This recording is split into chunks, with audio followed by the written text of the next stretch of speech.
Chapter 26, The Sigurd Saga. 1. The beginning of the story. The Elder Edda, a tapestry of Norse mythology and heroic tales. The Elder Edda, a compilation of Old Norse poetry, serves as a profound testament to the rich cultural heritage of the Norse people. This collection is divided into two distinct parts, each exploring different aspects of Norse mythology, heroic sagas, and the moral codes that shape their lives. Part 1, The Gods and the Cosmos. The first part, often referred to as the Poetic Edda, delves deep into the realm of the gods, detailing their creation and the intricate workings of the cosmos. Poems like the Völuspá, the prophecy of the Völva, and the Grimnismal, Grimnir's Lay, vividly depict the Norse mythological landscape, from the genesis of the world out of chaos to the cataclysmic final battle of Ragnarok.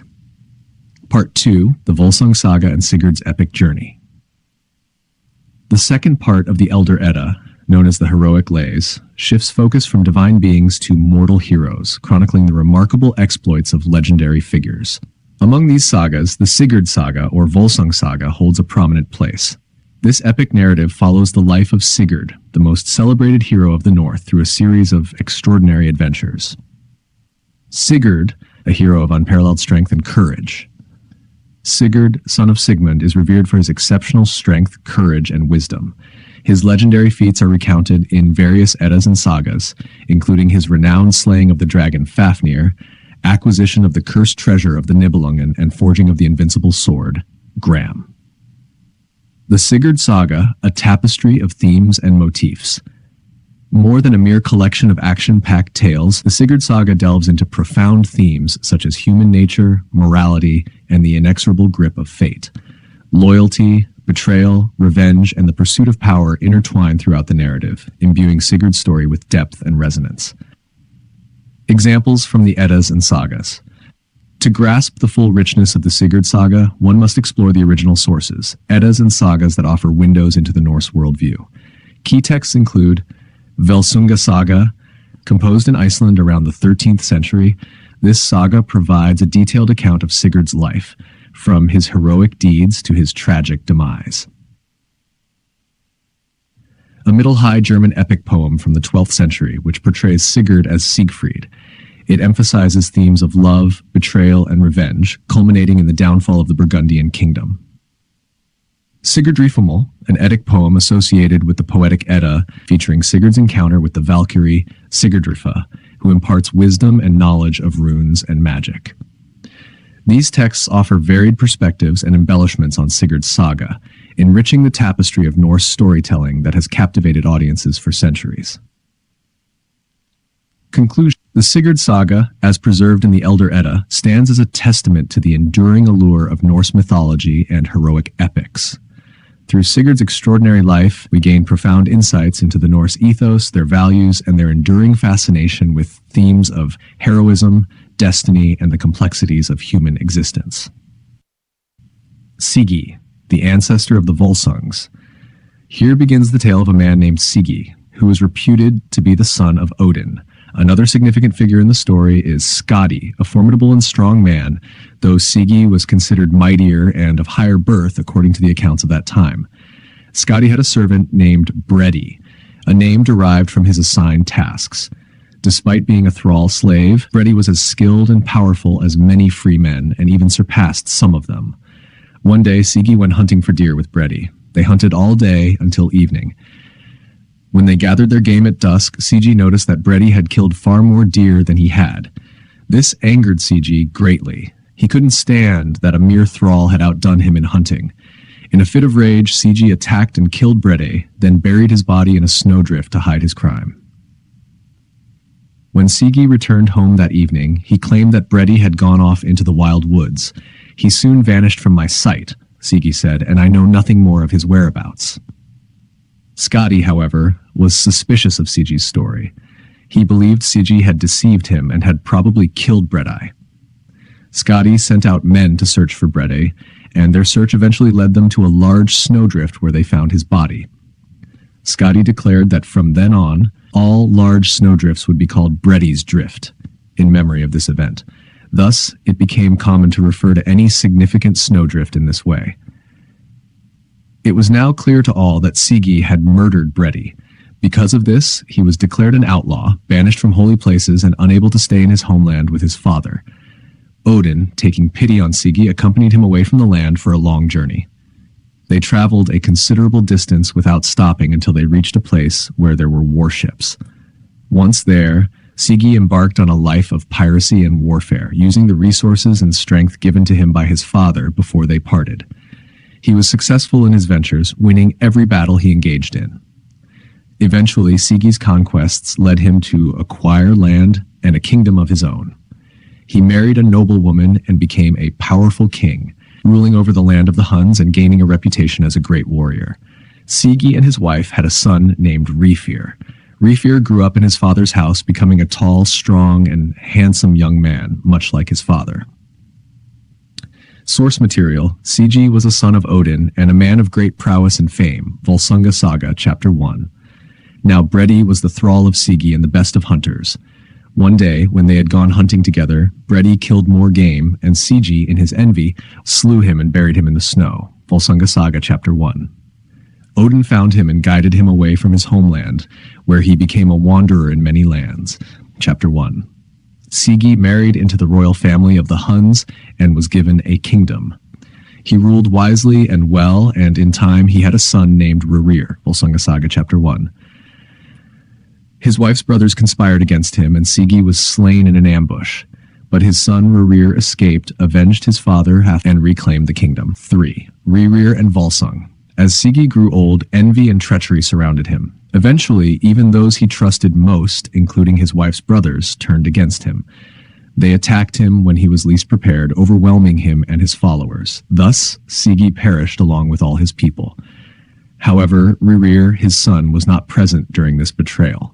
Gathering a mighty army of loyal friends and prominent figures from the land, Rerir seized the lands and kingdom of his father, establishing his own rule firmly. With his realm secure, Rerir remembered the wrong done by his mother's brothers, who had murdered his father. He assembled a formidable army and launched an assault against his kinsmen, disregarding their kinship due to the evil they had inflicted upon him. He pursued his vengeance relentlessly, not ceasing, until he had dealt with those responsible for his father's death. Thus, he acquired land, power, and wealth, surpassing even his father in greatness. Rerir amassed considerable wealth through his military successes and took a wife worthy of him. Despite their happiness together, they faced a great sorrow. They had no children to inherit their legacy. Distressed by this, they fervently prayed to the gods, Odin and Freya. Moved by their entreaties, Freya sent her casket-bearing maiden, the daughter of Hrimnir the giant, with an apple in her hand. Disguised as a crow, she flew to King Rerir and dropped the apple into his lap. Understanding its significance, Rerir returned home and shared part of the apple with his queen. As the tale goes, the queen soon conceived a child, but her pregnancy was prolonged. Meanwhile, King Rerir had to depart for war to maintain peace in his realm, as was customary for kings. During his absence, Rerir fell seriously ill and passed away, yearning to join Odin, a fate desired by many in those times. Source material: Sigi made many enemies in his long reign. Among them were his brother-in-laws. In his old age, his enemies had him killed. His son, Rerir, succeeded Sigi. Rerir, who was an even greater king than his father, in bravery and combat, avenged his father, dealing with his uncles and other enemies. Volsunga Saga, Chapter 1.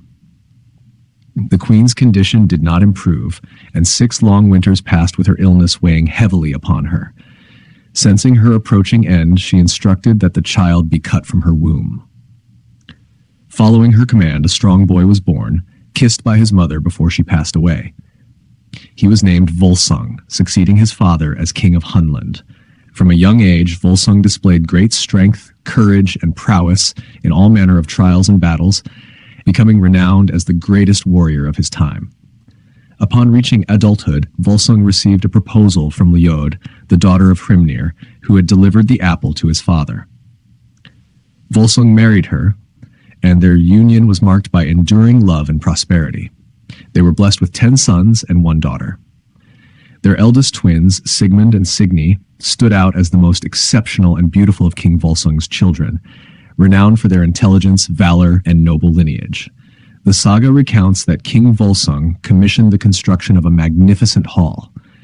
In its center stood a large oak tree, its branches spreading beautifully over the hall's roof, while its trunk, known as Branstock, remained within, a symbol of strength and heritage for the Volsung dynasty.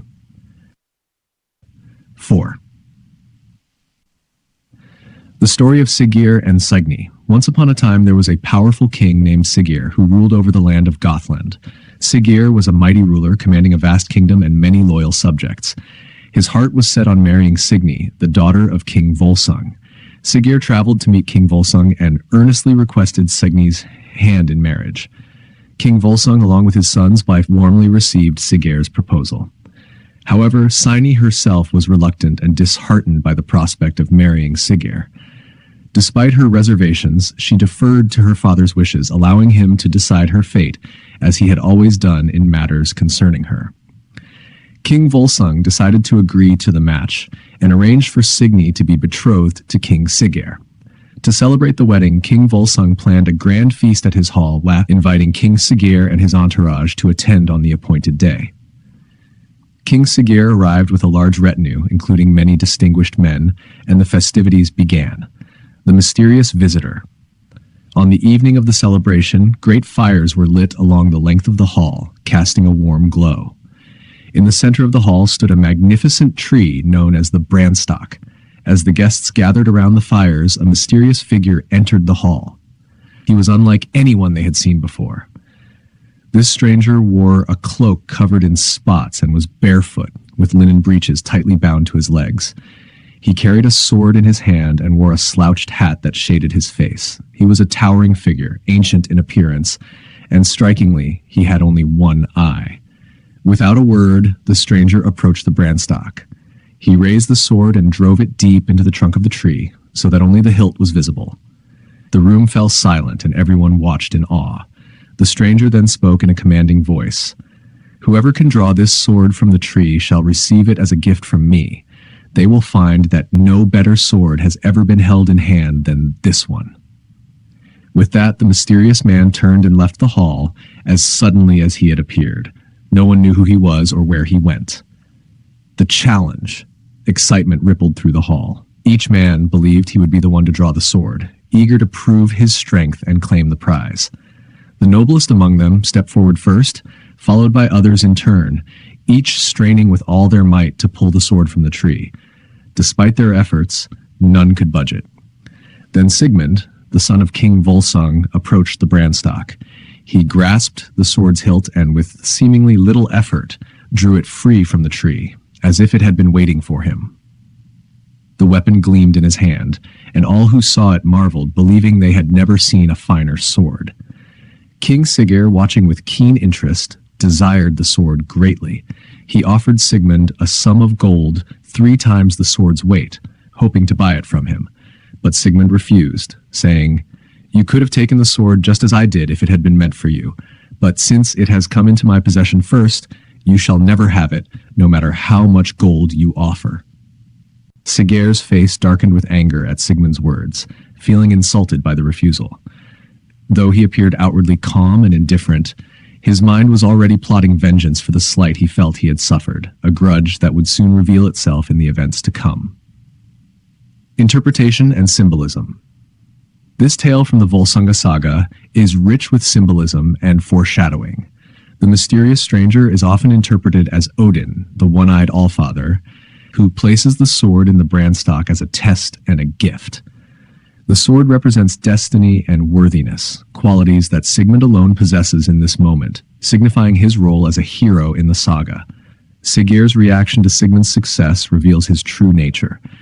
His envy and desire for the sword foreshadow his future treachery, setting the stage for the unfolding drama of betrayal and revenge that is central to the Volsung family's story. This narrative, filled with themes of fate, honor, and the complexities of human relationships, continues to captivate readers with its timeless exploration of the human condition. 5. Siggeir's departure and Signy's warning, a modern retelling. That evening, King Siggeir laid down to sleep beside his new bride, Signy. The following morning dawned clear and calm. As the first light broke, King Siggeir expressed his desire to depart. He was anxious about the weather possibly worsening or the sea becoming too rough for safe travel. King Volsung and his sons saw no reason to object to Siggeir's departure, especially noticing his eagerness to leave the festivities. Signy's concerns before Siggeir could set off, Signy approached her father, King Volsung. Her heart was heavy with a sense of foreboding. "Father, I do not wish to accompany Siggeir. I do not feel right about this marriage. I sense that great evil will come from it. If we do not end this union soon, our family will suffer." King Volsung, however, remained resolute in his decision. He replied firmly, "Do not speak such words, my daughter. It would dishonor Siggeir and our family if we were to break our promise to him. He has not wronged us. We cannot distrust him or show hostility by calling off the marriage. Breaking our word would bring shame upon us and potentially turn Siggeir against us. It is our duty to honor the commitments we have made." Siggeir's invitation. Despite Signy's apprehensions, preparations for Siggeir's departure continued. Before leaving, Siggeir extended an invitation to King Volsung and his sons. He invited them to visit Gothland 3 months hence, bringing as many men as they deemed fitting for their honor and status. Siggeir promised to make amends for the brevity of his stay at the wedding feast, where he had lingered for just 1 night, an act seen as unconventional and somewhat disrespectful by their customs. King Volsung, bound by his sense of honor and the promise he had made, accepted Siggeir's invitation. With their agreement settled, the 2 kings bid farewell. Siggeir took Signy with him as they departed for his homeland in Gothland. 6. The tale of King Volsung's fateful journey to Gothland. King Volsung and his sons set out for Gothland as promised to King Siggeir. They boarded 3 well-manned ships and enjoyed a smooth voyage, arriving at Gothland late in the evening. Signy's warning. That very night, Signy, the daughter of King Volsung and now wife of King Siggeir, secretly met with her father and brothers. She warned them of Siggeir's treacherous intentions, explaining that he had gathered a massive army, far beyond what they could hope to defeat. She urged them, "Siggeir plans to deceive you and bring about your downfall. Leave now and return home to muster your forces. Then come back stronger and avenge yourselves. Do not stay here and fall victim to his treachery." King Volsung's response. King Volsung listened to his daughter, but remained resolute. He responded, "People and nations will remember the vow I made even before I was born, that I would never flee in fear from either fire or sword. I have lived by this vow all my life, and now that I am old, I will not turn back from it. My sons will not be mocked by the maidens accused of fearing death. Every man must face death once, and no one can escape that fate. I have fought in 100 battles, sometimes with greater and sometimes with lesser numbers, but I have always emerged victorious. It will never be said that I fled or begged for peace. We will stand and fight as bravely as we can." Signy, overwhelmed with grief, pleaded with her father to let her stay with him, but King Volsung was firm. "You must return to your husband, no matter what happens to us," he said. The battle with Siggeir. At dawn the next day, King Volsung roused his men and ordered them to prepare for battle. They went ashore, fully armed. They did not have to wait long before King Siggeir and his formidable army attacked. A fierce battle ensued. Volsung and his sons fought valiantly, breaking through Siggeir's ranks 8 times, cutting and striking all around them. However, as they attempted this for the 9th time, King Volsung fell amidst his men, and all his warriors were slain, except for his 10 sons who were captured. The grim fate of Volsung's sons. Signy, learning of her father's death and her brother's capture, begged King Siggeir for a small mercy. She requested, "Do not kill my brothers quickly. Place them in the stocks for a while. It is said that seeing is sweet to the eyes. I only ask for a little more time with them, as I know my pleas for their lives will not save them." King Siggeir, seeing an opportunity to prolong their suffering, agreed. He ordered a massive beam to be brought and fixed over the feet of the 10 brothers in a remote part of the forest. There they sat, bound from day to night. As night fell, a she-wolf emerged from the woods, old, fearsome, and menacing. She attacked the brothers, killing and devouring the first one before leaving. The she-wolf's terror. Each morning, Signy sent a trusted servant to check on her brothers. When he returned with news that one had been killed by the she-wolf, she was stricken with grief, fearing for the remaining 9. Night after night, for 9 nights, the she-wolf came and killed another brother until only Sigmund remained. On the 10th night, Signy devised a desperate plan. She sent her trusted servant to Sigmund with a jar of honey. The servant spread the honey over Sigmund's face and placed a bit in his mouth. When the she-wolf arrived that night, she sniffed Sigmund's sweet scent and began licking the honey off his face. When she thrust her tongue into his mouth to lick the honey, Sigmund seized the moment. He bit down hard on her tongue and held on with all his strength. The she-wolf pulled back with such force that the stalks broke apart, but Sigmund's grip was unyielding, and he tore out the wolf's tongue by its roots. This injury was fatal, and the she-wolf died. The she-wolf's true identity. Some say this she-wolf was none other than King Siggeir's own mother.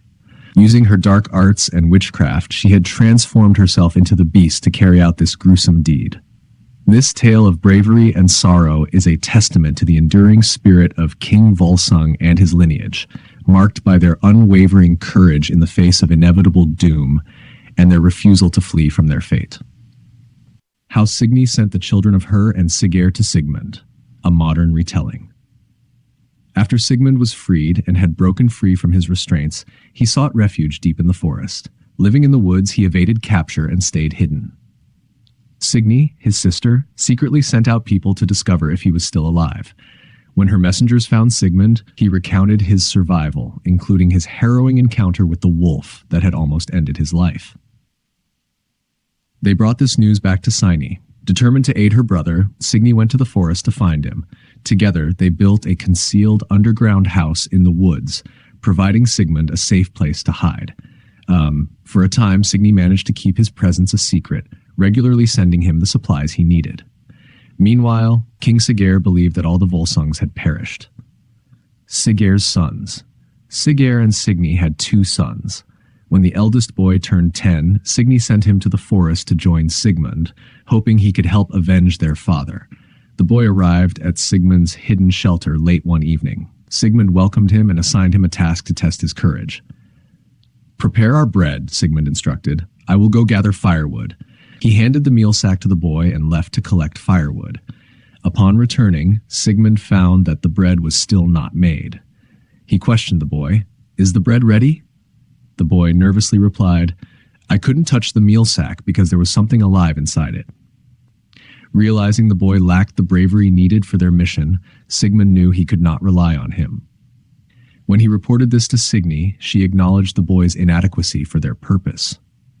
Signy, resigned but firm, said, "If he cannot help us, there is no place for him. Do what you must." Following her directive, Sigmund took the boy's life, believing it necessary for their greater cause, the second son. As the seasons changed, another winter came. Signy sent her second son to Sigmund, hoping he might prove to be braver than his brother. Unfortunately, events unfolded in a similar manner. The boy, too, failed the test of courage, and, on Signy's instruction, Sigmund took his life as well. 8. The birth of Sinfjotli, son of Sigmund.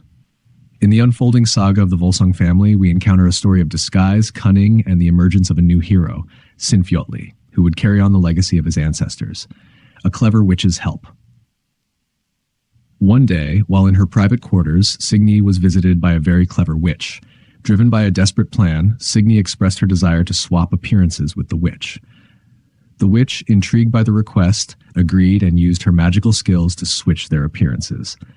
Now appearing as Signy, the witch went to King Siggeir, who was none the wiser, and spent the night with her, believing her to be his wife. Signy's visit to Sigmund. Meanwhile, the real Signy, now in the guise of the witch, made her way to the underground house of her brother Sigmund. Pretending to have lost her way in the forest, she sought shelter for the night. Sigmund, unaware of her true identity and not wanting to turn away a lone traveler, welcomed her inside. During the evening, Sigmund was struck by her beauty and suggested they share a bed. She agreed, and they spent 3 nights together. Sigmund, seeing only a beautiful woman, was unaware that he was with his own sister. The transformation. Back after their time together, Signy returned home and asked the witch to switch their appearances back. The witch complied, and Signy resumed her life with King Siggeir. The birth of Sinfjotli, In time, Signy gave birth to a son named Sinfjotli. As he grew, it became clear that he was strong and handsome, bearing the distinct features of the Volsung family. Signy, watching him closely, saw in him the potential to be a great warrior and avenger of their lineage. Sinfjotli's trial. When Sinfjotli was nearly 10 years old, Signy decided to send him to Sigmund. But first, she tested his resilience. In a harsh trial, she sewed gloves onto his hands, piercing through the skin. Unlike his half-brothers, who cried out in pain during similar tests, Sinfjotli endured the torment without a sound. Signy then removed the gloves, peeling off the skin along with them, and remarked that this was enough suffering for him. Sinfjotli replied with the stoic strength of his heritage, saying that such pain was trivial for a true Volsung. Sinfjotli and Sigmund's encounter. Sinfjotli then went to Sigmund's underground dwelling. Sigmund, recognizing the boy's strength and potential, welcomed him. To test his capabilities further, Sigmund asked him to knead the meal for their bread while he went to fetch firewood. Upon his return, Sigmund inquired if Sinfjotli had noticed anything unusual in the meal. Sinfjotli replied that he had sensed something alive in the meal as he started kneading, but had mixed it all together regardless. Sigmund laughed and told him, "You won't eat any of this bread tonight, for you've netted the deadliest of worms into it." The special powers of Sigmund and Sinfjotli. Sigmund was so powerful that he could consume poison without suffering any harm, a trait that set him apart as a great hero. Sinfjotli, though resilient, could only withstand poison on his skin, but could not ingest it. This distinction highlighted the unique strengths and vulnerabilities within the Volsung bloodline. Through these trials and tribulations, Sinfjotli began to emerge as a formidable figure in the Volsung saga, destined to continue the fight against the treachery that plagued his family. 9. The death of King Siggeir and of Signy Sigmund thought Sinfjotli was too young for revenge and wanted to toughen him up first. So during the summer, they traveled through the woods, killing men for their wealth. Sigmund saw a lot of the Volsung spirit in Sinfjotli, even though he believed him to be Siggeir's son. He thought Sinfjotli had the evil heart of his father, but also the Volsung's strength and bravery. However, Sigmund knew Sinfjotli wasn't family because he constantly reminded Sigmund of his wrongs and urged him to kill King Siggeir. One day, while searching for riches in the forest, they came across a house with two men wearing big gold rings who were asleep. These men were actually spellbound shapeshifters who could turn into wolves every 10 days using wolf skins hanging in the house. Sigmund and Sinfjotli put on the wolf skins, but they couldn't take them off. They still acted like themselves, but howled like wolves and understood each other's howls. They ventured into the wilderness, each going their own way, agreeing not to fight more than 7 men at a time. They decided the one who got attacked first would howl to signal the other. "Let's not break this rule," Sigmund said, "because you're young and reckless. Men will see you as easy prey." They split up, and when alone, Sigmund encountered some men and howled like a wolf. Sinfjotli heard it and rushed to help, killing all the men. They then parted ways again. Soon after, Sinfjotli met 11 men and fought valiantly, killing them all. Exhausted, he crawled under an oak tree to rest. Sigmund arrived and said, "Why didn't you call for me?" Sinfjotli replied, "I didn't want to ask for your help to kill 11 men." Sigmund became so angry that he lunged at Sinfjotli, knocking him down and biting him in the throat. Stuck in their wolf forms that day, Sigmund carried the unconscious Sinfjotli back to the house, cursing the wolfskins and blaming them on trolls. The next day, Sigmund saw 2 weasels. One bit the other in the throat, then ran into the bushes, retrieved a leaf and placed it on the wound. The bitten weasel instantly recovered. Inspired by this, Sigmund saw a raven flying with a similar leaf towards him. He took the leaf and put it on Sinfjotli's wound, who immediately healed completely. They returned to their underground dwelling and stayed there until it was time to shed the wolf shapes. They burned the skins and prayed they wouldn't harm anyone again. In their wolf forms, they accomplished many famous deeds within King Siggeir's kingdom. Sigmund believed Sinfjotli was fully prepared when he reached adulthood. Not long after, they decided to avenge Volsung's death. One evening, they reached King Siggeir's dwelling and hid in the porch near the ale barrels. The queen, Signy, also Sigmund's sister, noticed them and was happy to see them. They discussed their plan and agreed on revenge for Volsung that very night. Signy and the king had 2 young children who were playing with a golden toy on the floor, rolling it back and forth. A golden ring from the toy rolled away towards where Sigmund and Sinfjotli were hiding. One of the children went to find the ring and saw the 2 big, scary-looking men with helmets and bright armor. He ran back to his father and described what he saw. The king suspected danger, but Signy, overhearing their conversation, grabbed both children and went outside to confront Sigmund and Sinfjotli. "Look," she said, "these youngsters exposed you. Come now and kill them." Sigmund refused, saying, "I will never kill your children for revealing my hiding spot." Sinfjotli, however, showed no hesitation. He drew his sword and killed both children. He then threw their bodies into the hall at King Siggeir's feet. The king stood up and called his men to capture the intruders who had been hiding in the porch all night. Sigmund and Sinfjotli fought bravely, but they were overwhelmed by the many men and eventually taken prisoner. They were bound and thrown into iron shackles, spending the night there. The king contemplated a slow, torturous death for them. At dawn, he ordered a large mound built with a massive stone inside, blocking passage from one side to the other. Sigmund and Sinfjotli were placed on opposite sides, able to hear but not reach each other. As the mound was sealed, Signy secretly provided Sinfjotli with straw containing Sigmund's sword. That night, Sinfjotli told Sigmund they wouldn't need food as the queen had hidden pork in the straw. Discovering the sword, they sawed through the stone, freeing themselves, as the verse goes. Sinfjotli sawed and Sigmund sawed with all their might. The stone was split. Now free in the barrow, Sigmund and Sinfjotli used their newfound freedom to cut through the stone and iron, escaping their confinement. They snuck back to the king's hall while everyone slept. Gathering wood, they set the hall ablaze. Awakened by the smoke and flames, King Siggeir cried out, "Who started this fire that burns me?" Sigmund responded, "It is I, Sigmund, with Sinfjotli, your wife's nephew. We want you to know that not all Volsungs are dead." He offered Signy a chance to escape with him, promising her safety, honor, and compensation for her suffering. Signy, however, revealed a shocking truth. "Think on it," she said. "Have I not remembered King Siggeir's slaying of Volsung? I even ended my own children, judging them unfit to avenge our father. I took on the guise of a witch and came to you in the woods. And now know this. Sinfjotli is the son of both you and me. That's why he's so fierce and brave. He's the offspring of Volsung's son and daughter. This and nothing else is why I orchestrated Siggeir's downfall. Vengeance fueled my actions, and now I have no desire to live any longer. I'd rather die joyfully with King Siggeir, even though marrying him brought me no joy." With that, she kissed Sigmund and Sinfjotli, then walked back into the fire, perishing alongside King Siggeir and his men. Sigmund and Sinfjotli gathered warriors and ships. Sigmund returned to his homeland, driving out the king who had taken over after Volsung's death. He became a powerful and renowned king, known for his wisdom and nobility. He married a woman named Borghild, and they had 2 sons, Helgi and Hamund. When Helgi was born, magical beings called Norns came and prophesied that he would become the most famous king ever. Arriving home from war at the same time, Sigmund named his son Helgi and bestowed upon him gifts symbolizing future greatness, the land of rings, sunlitten hill, and a sharp shearing sword.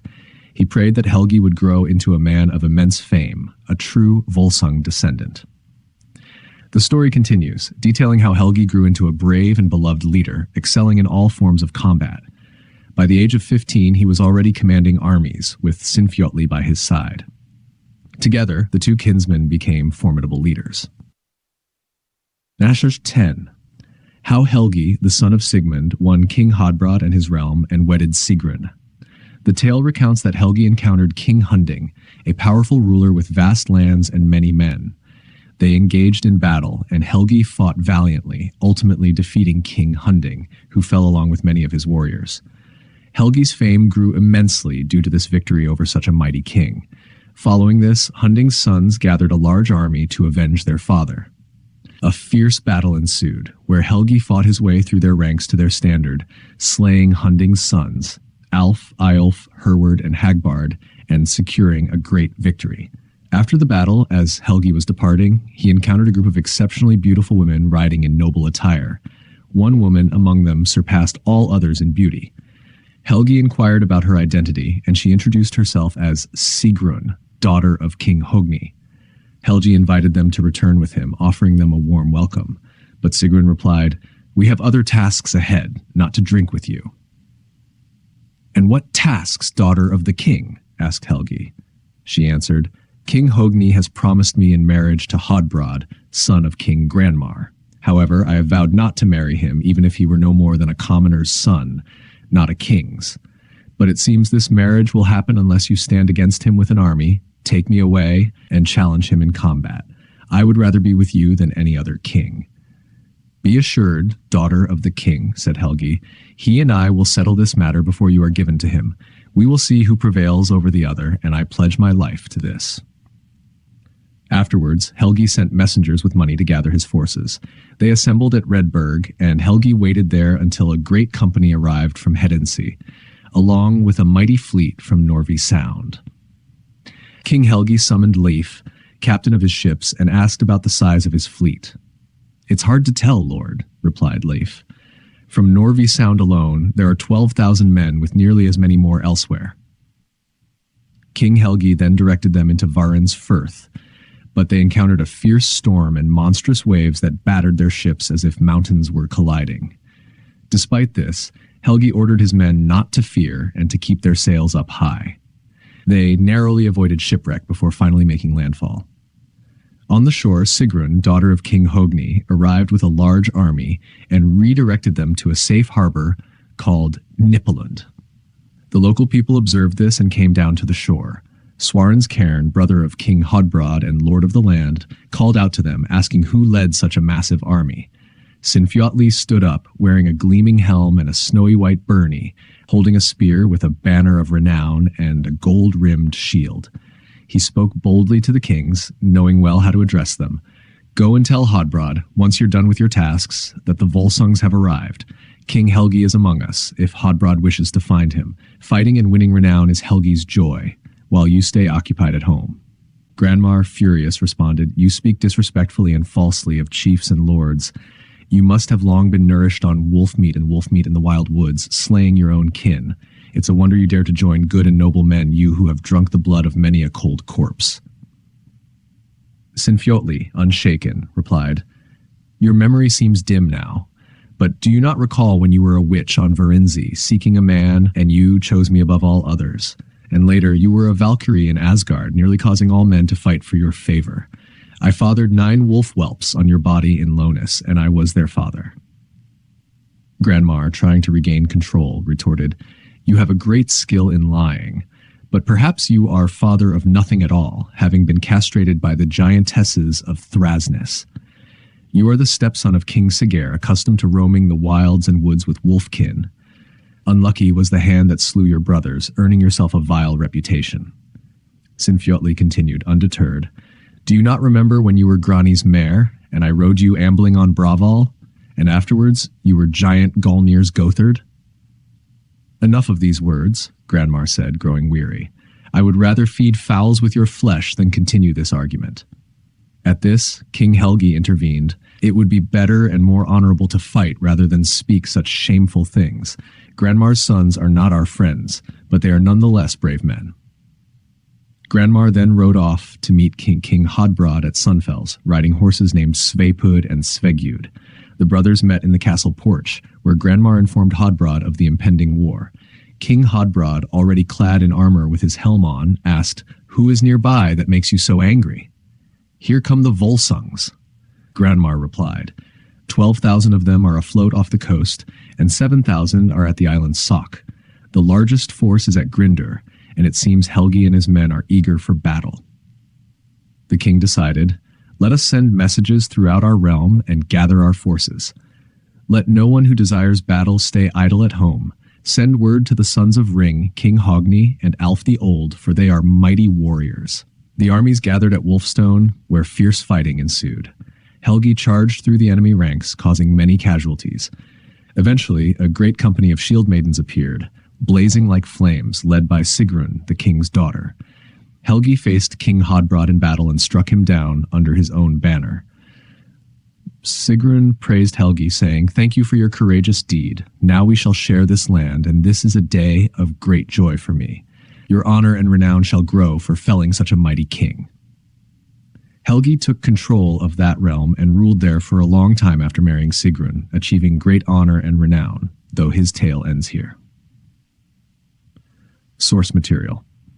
And the woman was fair and lovely and bore him sons of fame. Men called them Haemund and Helgi, and when Helgi first saw light, there came the Norns to his cradle and gave him life full bright, and called him Sunlit Hill, Sharp Sword, and Land of Rings, and bade him be lovely and great, and a joy in the tale of kings. The Poetic Edda. Young Helgi, nurtured in the hall of Hagal, ventured to Hunding's court, where none could ken his purpose bold. Unseen he left his message, a challenge fierce that roused Hunding to pursuit. Valkyries flew o'er the blood-drenched field, eyes fixed on the brave who stood unyielding. Gudrun, battle maiden, her heart caught by Helgi's might, pledged herself to the hero. With Odin's spear, Dag the Oathbreaker struck Helgi, fair of face and bravely met by the mournful wails of Gudrun's tears, each drop a wound anew on his noble chest.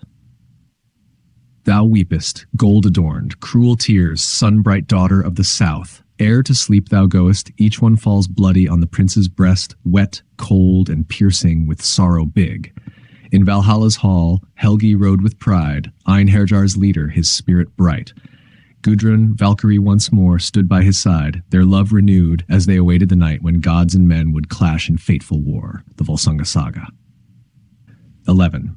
The ending of Sinfjotli, Sigmund's son. The Volsungs returned home, celebrated for their great deeds. Meanwhile, Sinfjotli embarked on new campaigns and encountered an exceptionally beautiful woman whom he desired above all else. However, this woman was also courted by Borghild's brother, the king's wife. They fought over her, and Sinfjotli killed the king in the ensuing conflict. Afterward, he continued to raid far and wide, winning many battles and gaining immense renown and honor among men.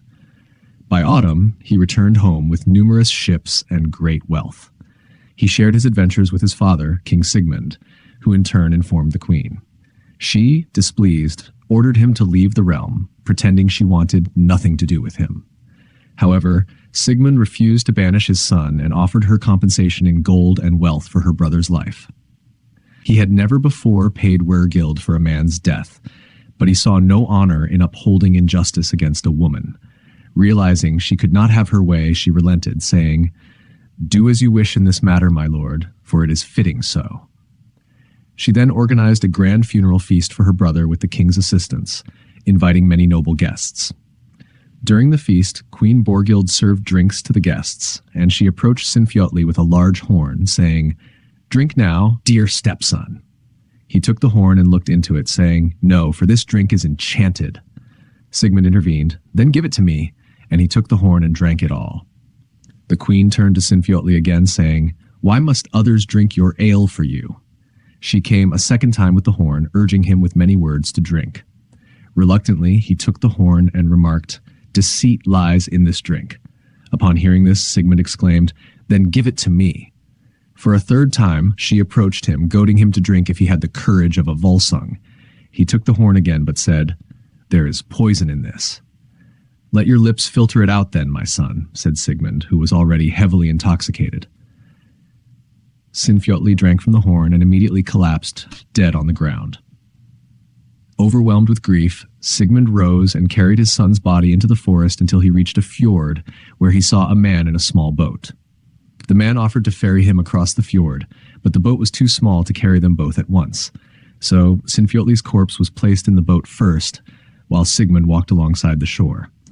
Suddenly, the boat and the man vanished from Sigmund's sight. Sigmund returned home, banished the queen, who died shortly afterward. Despite these sorrows, Sigmund continued to rule his kingdom, renowned as the greatest warrior and king of ancient times. King Sigmund's last battle, and of how he must yield up his sword again. King Eylimi was a renowned and mighty ruler, and his daughter Hjordis was esteemed as the fairest and wisest woman of her time. Sigmund heard tales of her beauty and wisdom, considering her as a potential wife, even if no other suitors were in the picture. He journeyed to King Eylimi's court, where a great feast awaited him, provided he came not as an enemy. Messages passed between the kingdoms to ensure this was a peaceful visit, and the feast was held with great pomp, attended by many. King Lingi, son of King Hunding, also arrived at the feast with intentions to woo Hjordis, creating tension as it seemed both kings sought the same prize. Understanding the potential for conflict and trouble, King Eylimi deferred the decision to his daughter, knowing she was wise enough to choose her own husband. "It is a difficult and troubling decision," Hjordis acknowledged, "yet I choose the one of greatest renown, King Sigmund, even though he is advanced in years." Thus she was betrothed to Sigmund, and King Lingi departed. The wedding of Sigmund and Hjordis was celebrated with increasing splendor each passing day. Afterward, Sigmund returned to his realm of Hunland, accompanied by his father-in-law King Eylimi, who entrusted his daughter to Sigmund's care. Meanwhile, King Lingi and his brothers gathered a formidable army to challenge Sigmund, seeking to overcome the Volsung dynasty's pride and power. They marched into Hunland, sending word to Sigmund that they would not ambush him, believing he would not evade them. Sigmund accepted the challenge, mustering his forces, but Hjordis was led into the safety of the woods with a trusted servant and much wealth, awaiting the battle's outcome. The Viking forces disembarked, overwhelming in number. Sigmund and King Eylimi raised their banners, horns sounded the call to battle, and Sigmund blew the same horn his father once possessed, rallying his men with fierce determination despite being vastly outnumbered. The battle raged fiercely. Though aged, Sigmund fought with unparalleled valor, leading from the front. His sword cleaved through shields and mail, and fortune favored him as he escaped injury. Yet, fate turned against him when a mysterious man entered the fray, clad in a blue cloak with a slouched hat, wielding a halberd. This one-eyed warrior clashed directly with Sigmund, whose sword shattered upon striking the halberd, marking the turning point of the battle. The slaughter then shifted against Sigmund's forces. Despite his relentless courage and leadership, he could not stem the tide against overwhelming odds. Inevitably, Sigmund fell in battle alongside King Eylimi and many of their warriors, bringing a tragic end to their valiant stand. 13. The Shards of Gram and Hjordis' journey to King Alf. King Lingi went to the king's residence intending to take the king's daughter with him, but he failed to find either her or any wealth there. He then traveled throughout the entire kingdom, giving his men control over it, believing he had eliminated all the Volsung's relatives and no longer needed to fear them. That night, after the battle, Hjordis walked among the fallen and found King Sigmund. She asked if he could be healed, but he replied, "Many men live even when hope is slim, but my fortune has left me, and I will not allow myself to be healed. Odin does not wish for me to wield a sword again, now that my sword, and his, is broken. I have fought as long as it was his will." Hjordis said, "It would not be a bad thing if you could be healed and avenge my father." The king responded, "That destiny belongs to another man. Look, you are pregnant with a boy.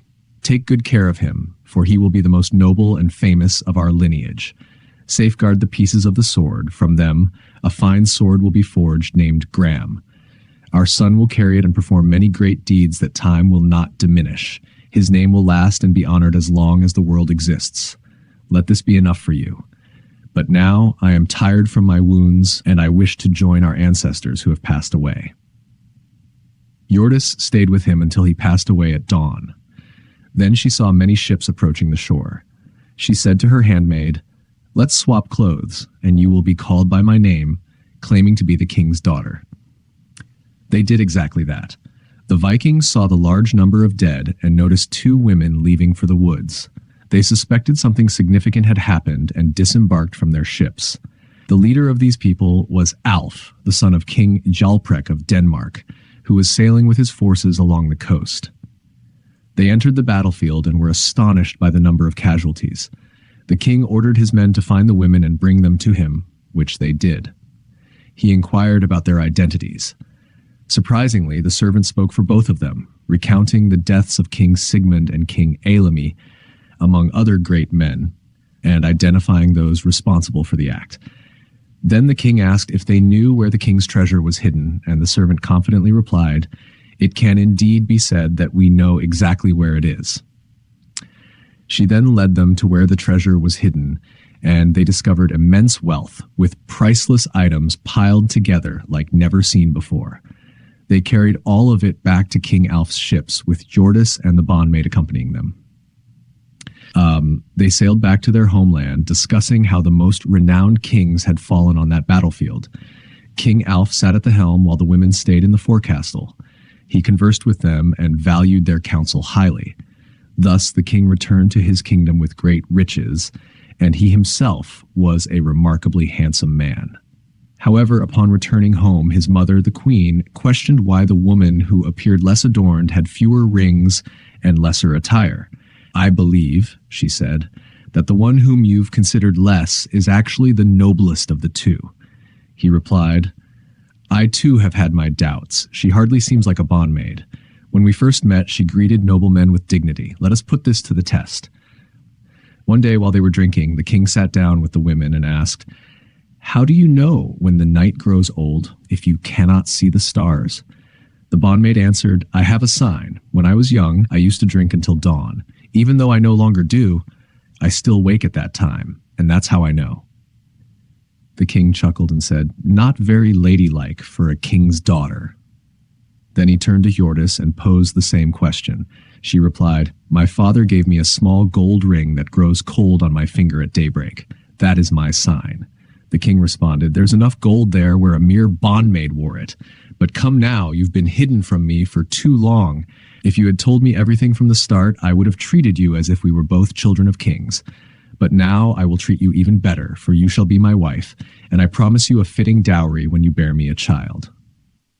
She then spoke truthfully about herself, and from then on she was held in great honor, esteemed as the most worthy of women. 14. The birth and early life of Sigurd Fafnir's Bane. The tale continues that Hjordis gave birth to a boy who was promptly presented to King Hjalprek. The king was delighted by the sharpness in the child's eyes, declaring that few could ever match him in any way.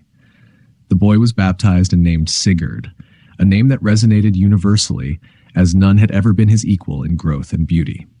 He was raised with great love and honor in King Hjalprek's household. In all the ancient sagas recounting the greatest men and kings, Sigurd always stood out for his strength, courage, noble spirit, and stout heart, qualities with which he was more richly endowed than any man from the northern lands. Sigurd thrived in King Hjalprek's court, beloved by all the children. Through him, Hjordis was promised in marriage to King Alf, with a suitable dowry arranged. Sigurd's foster father was Regin, the son of Hreidmar. He taught Sigurd various arts, including chess, rune lore, and languages, customary for royal sons in those times. One day, Regin asked Sigurd if he knew how much wealth his father had owned, and who was now guarding it. Sigurd responded that the kings were responsible for its safekeeping. Regin pressed further, "Do you trust them completely?" Sigurd replied, "They are its custodians until I am able to claim it. They are better suited to protect it than I." Another time, Regin remarked to Sigurd, "It's remarkable that you must serve the kings as a stable boy and act like a common servant." "No," Sigurd retorted, "that's not the case. I have my way in all things, and whatever I wish is readily granted." "Then," said Regin, "ask them for a horse." "Yes," said Sigurd confidently, "and I shall have one when I desire it." Later, Sigurd approached the king, who asked, "What can we grant you?" "I would like a horse," Sigurd answered, "for my enjoyment." "Choose any horse you wish," the king replied, "and anything else among my possessions that you desire." The following day, Sigurd ventured into the forest and encountered an elderly man with a long beard, whom he did not recognize. The old man inquired about his intentions. "I am selecting a horse for myself," Sigurd replied. "Come with me and offer your advice." "Very well," said the old man. "Let's proceed and guide them to the river known as Bizzletarn." They did so, leading the horses into the deep part of the river. All the horses swam back to shore, except one. Sigurd selected that horse for himself. It was gray in color, young, large, and exceptionally beautiful. No one had ever ridden him before. Then the gray-bearded man spoke. "This horse comes from Sleipnir's lineage. He must be cared for attentively, for he will be the best of all horses." With that, the old man disappeared. So Sigurd named the horse Grani, deeming him the finest horse in the world. The old man he encountered was none other than Odin himself. Regin addressed Sigurd again, saying, "Your riches are inadequate, and it pains me to see you wandering like a commoner's son. But I can guide you to a place where immense wealth can be gained, along with great renown and honor." Sigurd inquired about the location and its guardian. Regin replied, "His name is Fafnir, and he lies not far from here on the desolate Nida Heath. Once there, you will behold more gold amassed in one place than you could ever dream of. No one would desire more treasure, not even the most aged and illustrious kings." "I am young," said Sigurd, "but I am aware of this dragon and his fearsome reputation. No one dares to challenge him." Regin countered, "No, it's not as daunting as it's made out to be. He is no larger or more fearsome than other dragons, despite the exaggerated tales. Your forebears, the Volsungs, would have seen him similarly, yet you, despite being of their lineage, may not possess their same valor and courage." Sigurd replied, "Perhaps I lack their bravery and skill, but you need not brand me a coward when I have just reached manhood. Why do you press me so eagerly toward this?" Regin responded, "There is a tale behind it that I must unfold." "Then tell me," said Sigurd, source material. "In the house of the Helper there dwelt a man, beardless and low of stature, of visage pinched and wan. So exceeding old was Regin that no son of man could tell in what year of the days passed over he came to that land to dwell." The Poetic Edda. 15. Regin's tale of his brothers and of the gold called Andvari's hoard. Regin began, "My father's name was Hreidmar, a powerful and wealthy man. His first son was named Fafnir, the second Otter, and I was the youngest and least in both strength and character. However, I talent for working with iron, silver, and gold, creating objects of some value. Otter, my brother, had a different skill. He was an exceptional fisherman, renowned above all others. By day, he took on the form of an otter and lived in the river, bringing fish to the bank in his mouth. This was greatly beneficial to him, as he mostly stayed in his otter form, coming home to eat alone and sleep, since on dry land he could not see anything. Fafnir, on the other hand, was the largest and fiercest of us all, claiming everything as his own. Now," continued Regin, "there was a dwarf named Andvari who dwelled in a waterfall known as Andvari's Falls, in the form of a pike. Many fish swam in the falls, and Otter, my brother, often entered the water to catch fish and bring them ashore one by one. One day, Odin, Loki, and Honir came across Andvari's Falls. Otter had caught a salmon and was sleeping on the river bank. Loki threw a stone at Otter, killing him. The gods were satisfied with their catch and proceeded to skin the otter. That evening they arrived at Hreidmar's house and showed him what they had done. Hreidmar seized them and demanded a ransom. They must fill the otter's skin with gold and cover it entirely with red gold. So Loki was sent to gather the gold. He went to Ran, obtained her net, and used it to capture Andvari in pike form. Then Loki said, "What fish swims so strong in the river's flow, yet lacks the sense to beware? Your head you must buy from the depths of hell, and bring me the gleaming gold waters." Andvari replied, "Andvari they call me, Oin my father. Many falls have I crossed by a Norn of ill luck. This life was laid on me, to wander wet paths forever." Loki saw Andvari's gold, and after taking all the treasure, there was only one ring left. Loki took that ring too. Enraged, the dwarf Andvari retreated into the rocks and cursed the ring and all the gold, declaring that they would bring ruin to anyone who possessed them. The gods then traveled with the treasure to Hreidmar.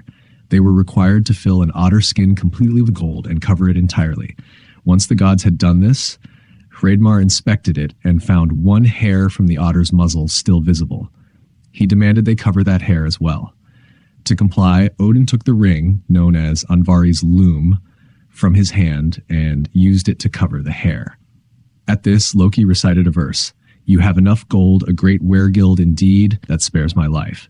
But you and your son are doomed to misfortune. This gold will bring ruin to you both." Afterwards, as Regin continued his tale, he said, "Fafnir killed our father Hreidmar, and I received none of the treasure.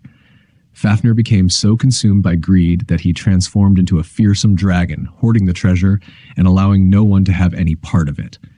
Meanwhile, I went to the king's court and became his master blacksmith.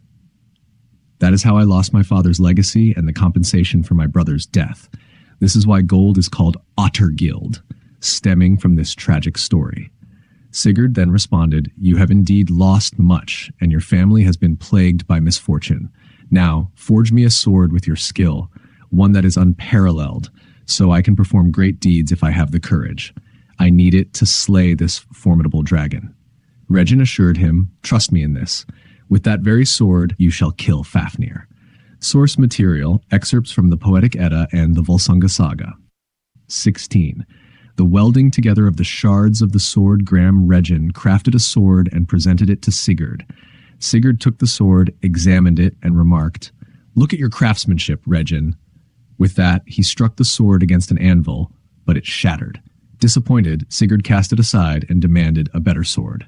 Regin returned to his forge, forged another sword, and brought it to Sigurd, who scrutinized it closely. Regin commented, "Perhaps this one meets your satisfaction, though you are quite exacting in matters of smithing." However, Sigurd tested the sword, and it broke like the first. Frustrated, he confronted Regin. "Are you as deceitful and unreliable as your kin?" Sigurd then visited his mother. She welcomed him warmly, and they spent time together conversing and sharing drinks. Sigurd asked her, "Is it true that King Sigmund entrusted you with the fragments of the esteemed sword Gram?" "It is true," she confirmed. "Then give them to me," Sigurd demanded.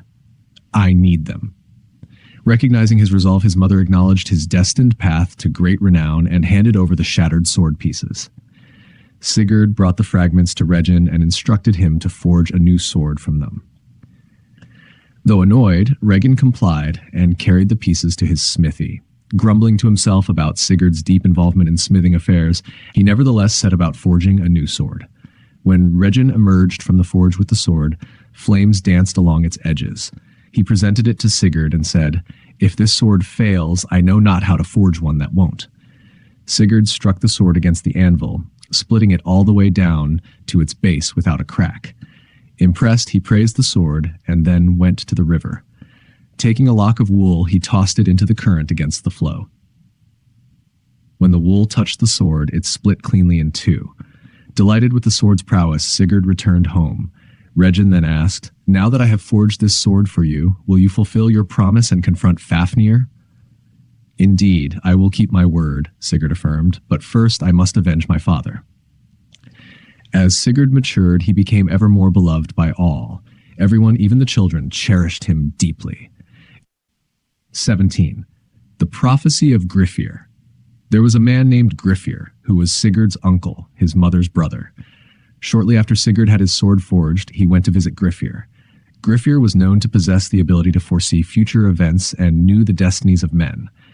Sigurd earnestly sought to learn from Grifir about how his own life would unfold. Grifir was reluctant to speak at first, but after Sigurd's persistent pleading, he finally revealed to Sigurd the entirety of his life and fate, just as it would later happen. Once Grifir had told him everything, Sigurd returned home. Not long after, Sigurd encountered Regin. Regin said to him, "You must now fulfill your promise and slay Fafnir." Sigurd replied, "I will complete that task, but first there is another duty I must attend to. I must avenge the death of King Sigmund and my other kinsmen who perished in their final battle." 18. Sigurd's avenging of Sigmund his father. "I have stayed with you for a while now, and I owe you thanks and gratitude for your great hospitality, many gifts, and all the honor you've given me. But now I must leave this land and face the sons of Hunding to show them that the Volsungs are not all gone. I would also ask for your support in this endeavor." The kings assured Sigurd that they would provide him with everything he needed. Consequently, a great army was assembled, and every preparation was made with utmost care. Ships were readied, and all the war gear prepared so that his expedition would be grand and splendid. Sigurd himself took command of the dragon prow ship, the largest and most magnificent of the fleet. Their sails were beautifully crafted and a sight to behold. They set sail with favorable winds. After a few days at sea, a fierce storm arose, and the waves appeared as if they were foaming with blood. Despite this, Sigurd ordered that no sails be taken in, no matter how torn they might get, and instead to raise them higher than before. As they sailed past a rocky headland, a man hailed them from the shore, asking who led the fleet. They replied that it was Sigurd, son of Sigmund, the most renowned of all the young men of their time. The man responded, "Everyone says the same about him, that no prince can compare to him. I would like you to lower your sails on some of the ships and take me aboard." They asked him for his name, and he sang, "Nikar is my name. When I cheered Hugin and went into battle, bright son of the Volsungs, now you may call me the man on the cliff top, Feng or Fjolnir. I wish to join you." They sailed to the shore and brought the man aboard. Then Sigurd spoke, as the song recounts, "Tell me this, O Nikar, since you know well the fate of gods and the fortunes of men, what are the best omens for us when the swords clash and the battle rages?" Nikar replied, "Many are the good omens, if men only knew them. When swords are clashing, I see the raven, dark-winged and favored, a good sign for the warrior. The second good omen, when you go on a long journey, well prepared, it's a good sign to see two men standing eager for fame at the entrance. A third good omen, hearing the wolf's howl in the ash trees promises good fortune when you engage in battle if you see these things ahead. No man in battle should turn his face away from the moon's sister, shining late and low, for victory comes to those who look steadfastly through the midst of the swordplay and best shape their ranks.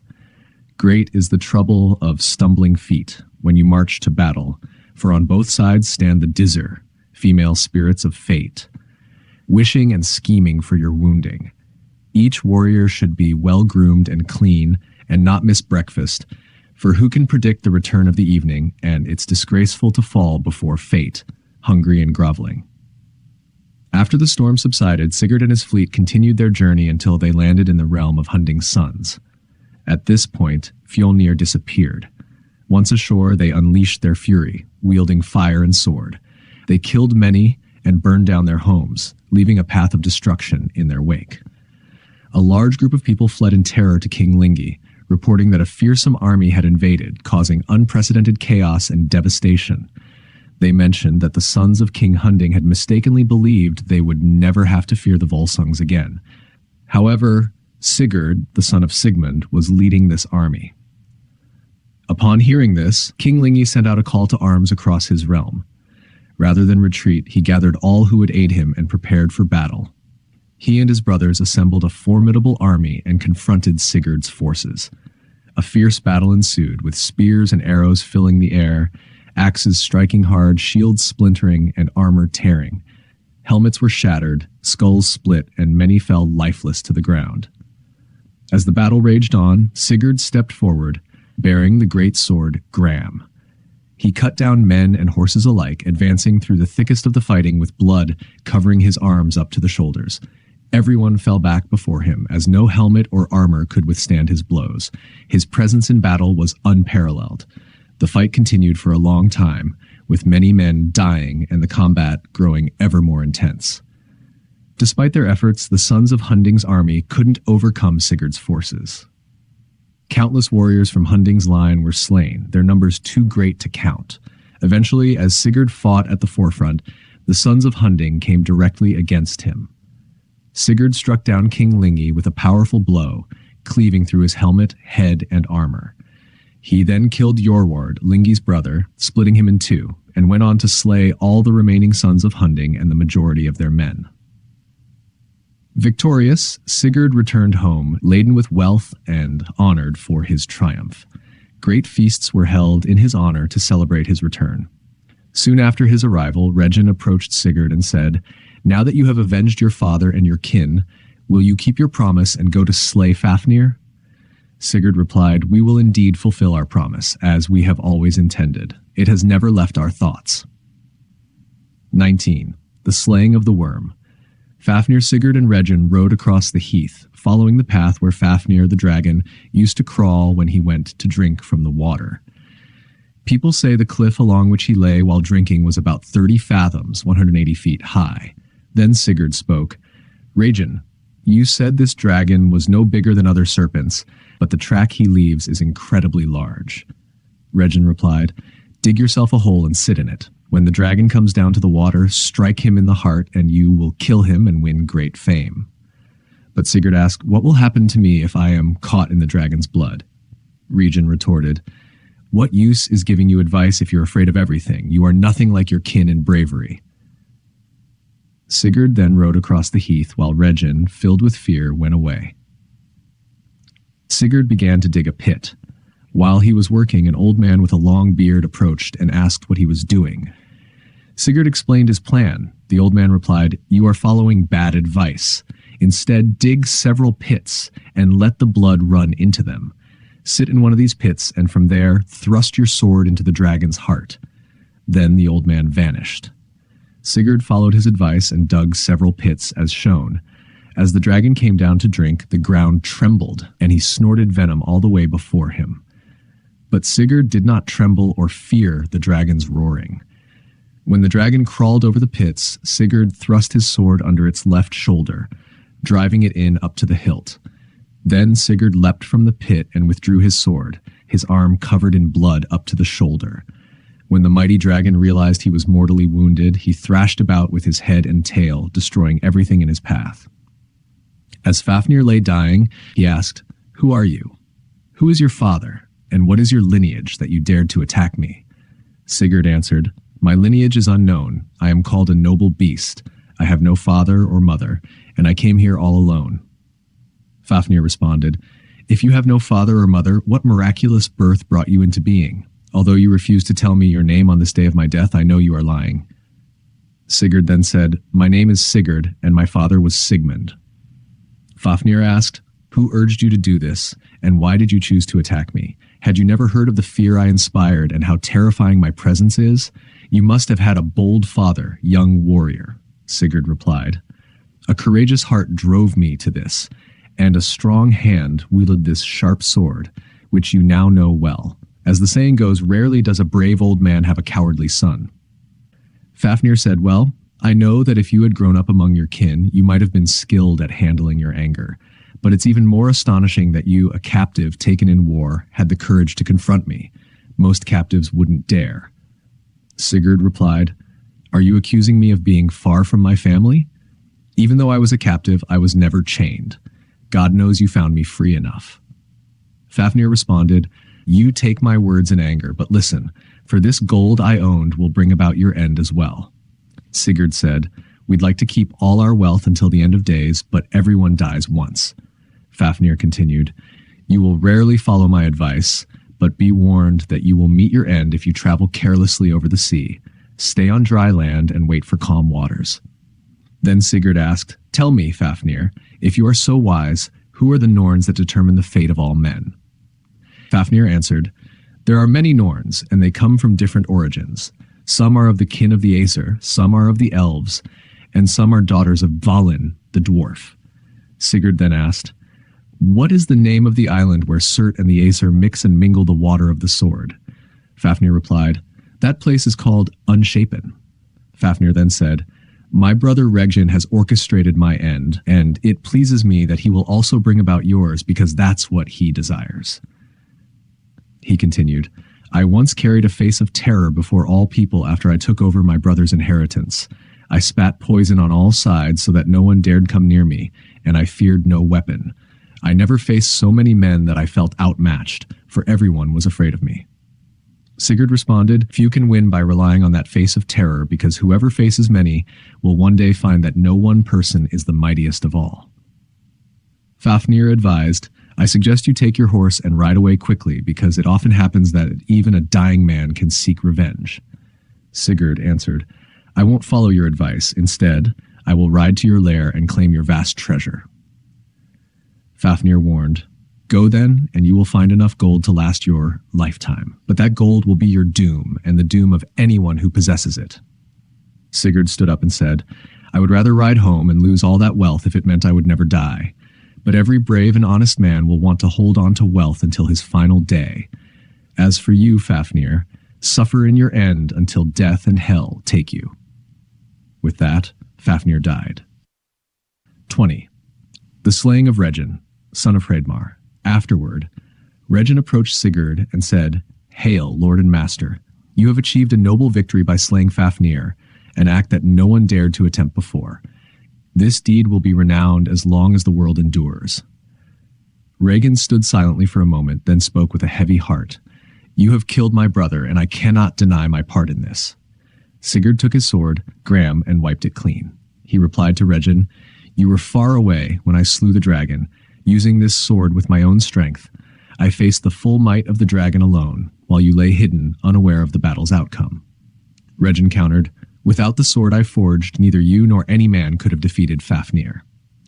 Sigurd retorted, in battle, a brave heart often surpasses a sharp sword. Regin, still burdened with guilt, said, You have slain my brother, and I must bear some responsibility for this act. At that moment, Sigurd cut out Fafnir's heart with the sword Ridil. Regin drank some of Fafnir's blood and asked a small favor, Roast the heart over the fire and give me part of it to eat. Sigurd roasted the heart on a stick. As the blood bubbled out, he touched it with his finger and then tasted it.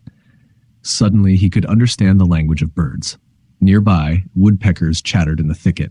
One bird remarked, Sigurd sits roasting Fafnir's heart for another when he should eat it himself to gain supreme wisdom. Another warned, Regin plans to deceive the man who trusts him. A third advised, Sigurd should slay Regin and claim all the treasure and wisdom for himself. A fourth added, he should act now, for danger lurks where one least expects. A fifth bird exclaimed, Sigurd is unwise to spare one who plots against him. Lastly, the sixth bird concluded, it is wise to kill Regin and take the treasure. Sigurd declared, Regin will never be the end of me. Both brothers share the same fate.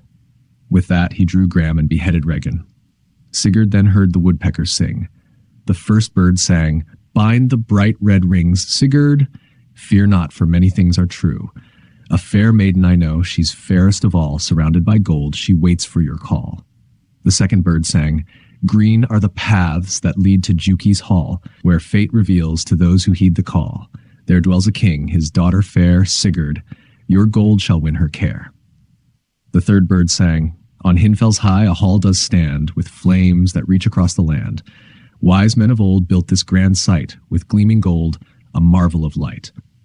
The fourth bird sang, On the mountain sleeps a maiden, brave and bold, lulled by sleep's embrace, her story yet untold.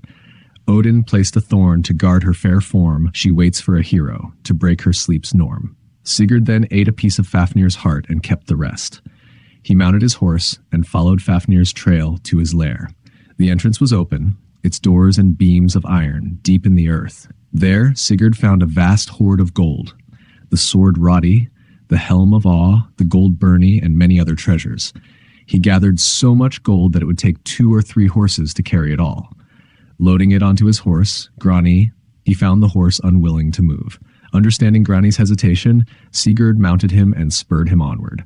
Grani galloped away effortlessly despite the heavy load. 21. The Sleeping Warrior. Maiden Sigurd rode for a long time along distant roads until he reached Hinfell.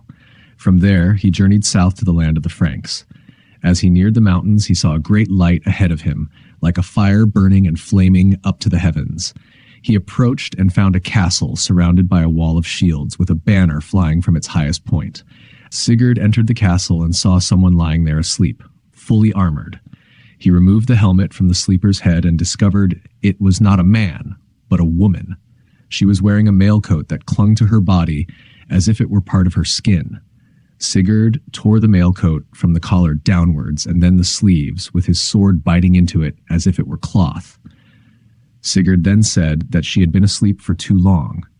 The woman awoke and asked, What great force has managed to tear my mailcoat and rouse me from my slumber?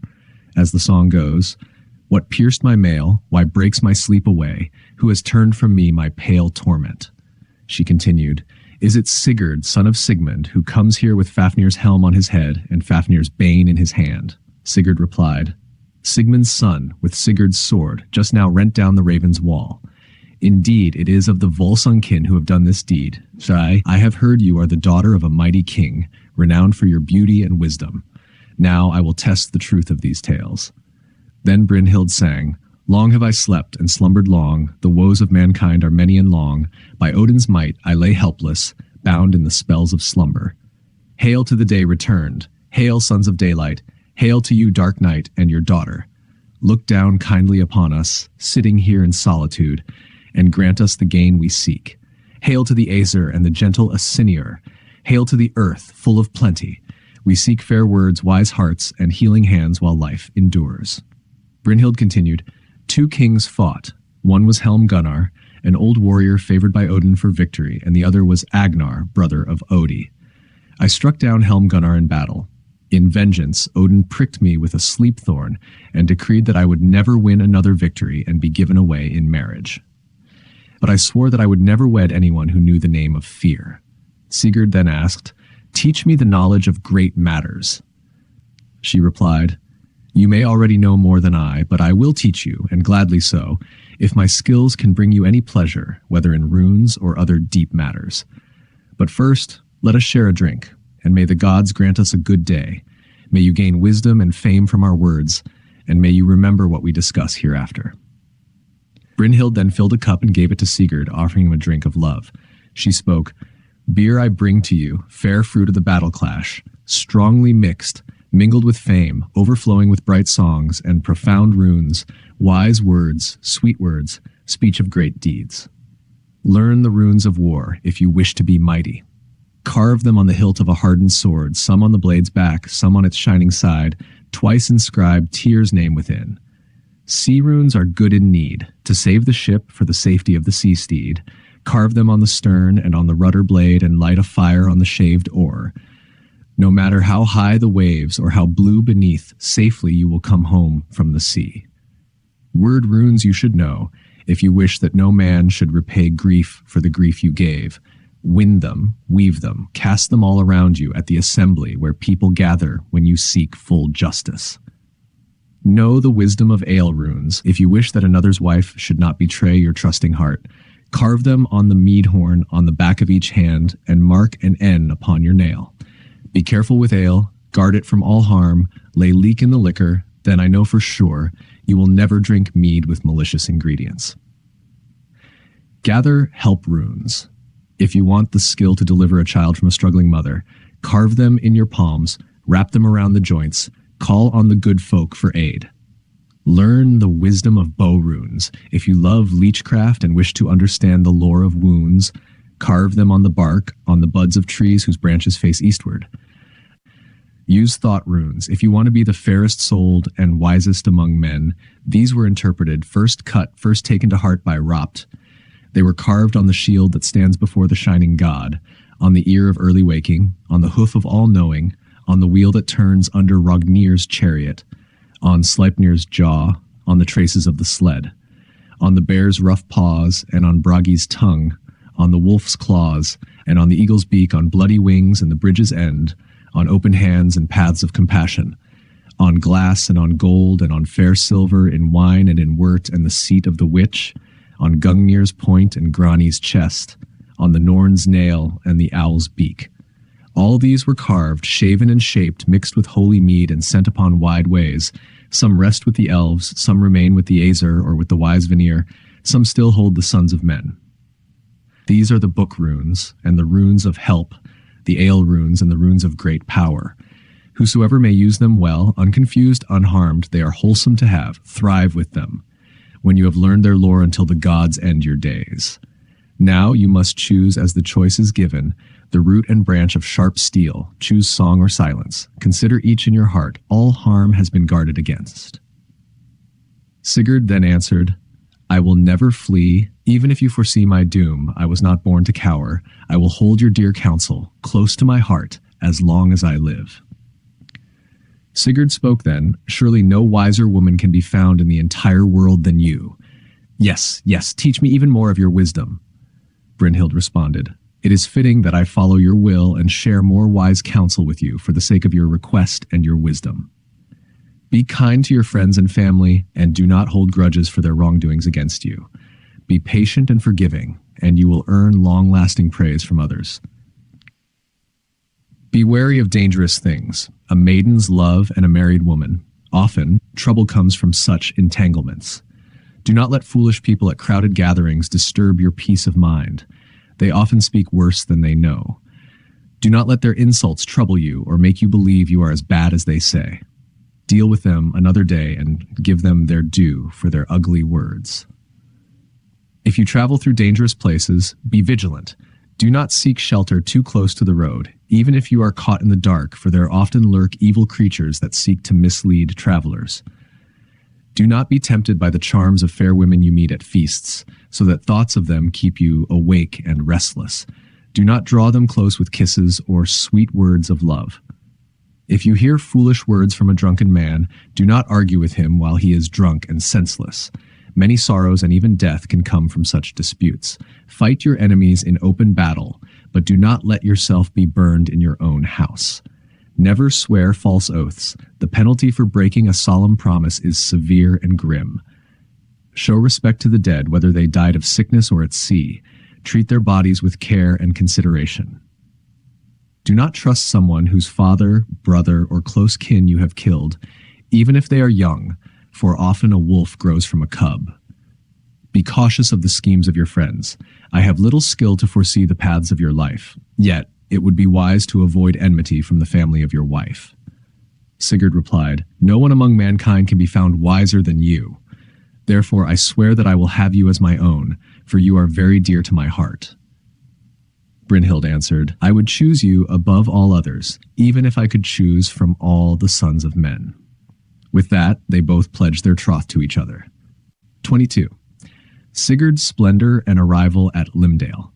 Sigurd rode away, his shield layered with intricate designs and glowing with red gold. It was adorned with the image of a dragon, dark brown above and bright red below. His helm, saddle, and coat of armor bore the same dragon motif, and he wore a golden mail coat. All his weapons were crafted from gold. The dragon image on all his gear had a purpose. It marked him as the legendary hero who had slain the great dragon Fafnir, as known by the Vorings. His gold and brown armor and weapons highlighted his supreme nobility and manners, setting him apart from other men. Whenever stories of the greatest heroes and chiefs were told, Sigurd was always mentioned first. His fame spread across all lands north of the Greek seas and was destined to be remembered as long as the world lasted. Sigurd's appearance was striking. His hair was a golden red, flowing in great locks, and his beard was thick, short, and of the same color. His face was broad and high-boned with a prominent nose. His eyes were so sharp that few dared to meet his gaze. His shoulders were as broad as two men's, and his body was perfectly proportioned in height and breadth. A sign of his impressive height was that when he walked through fields of fully grown rye with his 7-span-long sword, Graham, the sword's scabbard would brush the tops of the standing corn. Yet, his strength surpassed even his size. He wielded his sword with skill, cast spears, shot arrows, held his shield with ease, bent bows, rode horses, and excelled in all the deeds he learned in his youth. Sigurd was wise in understanding things yet to come, and he knew the language of all birds, which meant he was rarely taken by surprise. He was eloquent, and whenever he chose to speak, he did so with such persuasion that everyone believed his words to be the absolute truth. He delighted in helping his people, proving his strength in great deeds, taking wealth from his enemies and giving it to his friends. Sigurd never lost heart and feared nothing. Sigurd continued his journey until he reached a grand and beautiful dwelling ruled by a mighty chief named Hymir. Hymir's wife was Brynhild's sister, Beckhild. Unlike Brynhild, who wore armor and went to war, Beckhild stayed at home and mastered the arts of craftsmanship, hence her name. Hymir and Beckhild had a son named Alswid, known as the most courteous of men. As Sigurd approached, the people there stopped their activities to marvel at him, for such a man they had never seen before. They went to greet him warmly, and Alswid invited him to stay and enjoy their hospitality. Sigurd accepted the invitation gladly. The people quickly established his quarters and carried his treasures of gold from his horse. Many marvels were in his possession, items of great value and rarely seen. Fine armor, helmets, mighty rings, large golden cups, and various war weapons. Sigurd stayed there for a long time, held in high honor. News of his heroic deed of slaying the dreadful dragon spread far and wide. Together they enjoyed great times, remaining loyal to each other. They spent their days preparing their weapons, crafting arrows, and flying their falcons. 23. Sigurd sees Brynhild at Hlimdal. In those days, Brynhild, Hymir's foster daughter, returned to his home. She sat in her chamber with her maidens, excelling in handiwork more than any other woman. She was weaving cloth with gold threads, depicting the great deeds of Sigurd, the slaying of the dragon, the acquisition of its treasure, and the death of Regin. One day, Sigurd rode into the woods with his hawk, hound, and a group of men. When he returned home, his hawk flew up to a high tower and perched on a window. Sigurd went to retrieve it and saw a beautiful woman sitting inside.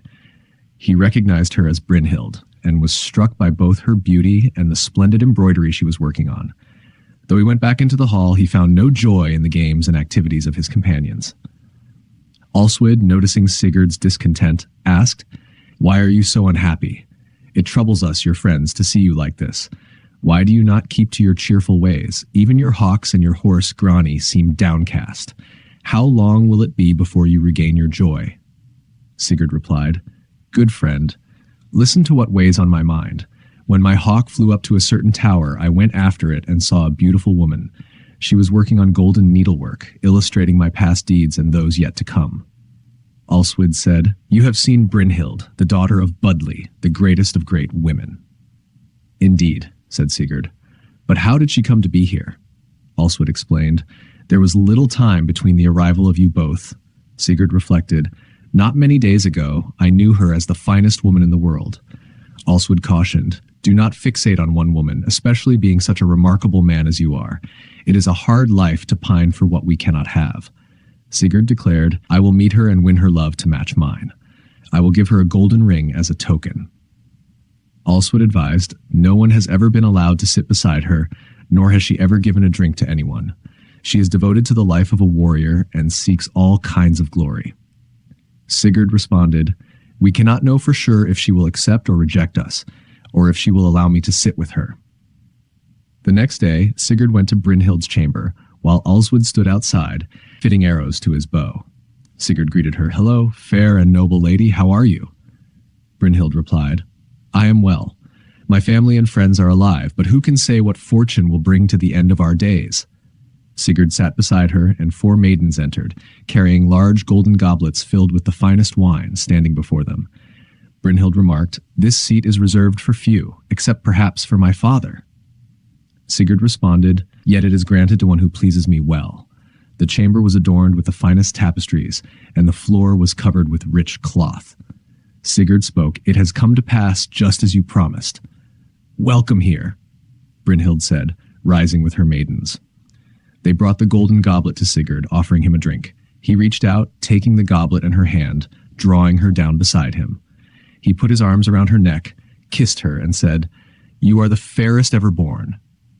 Brynhild warned, "It is wiser not to entrust your faith and promises to a woman, for they often break what they vow."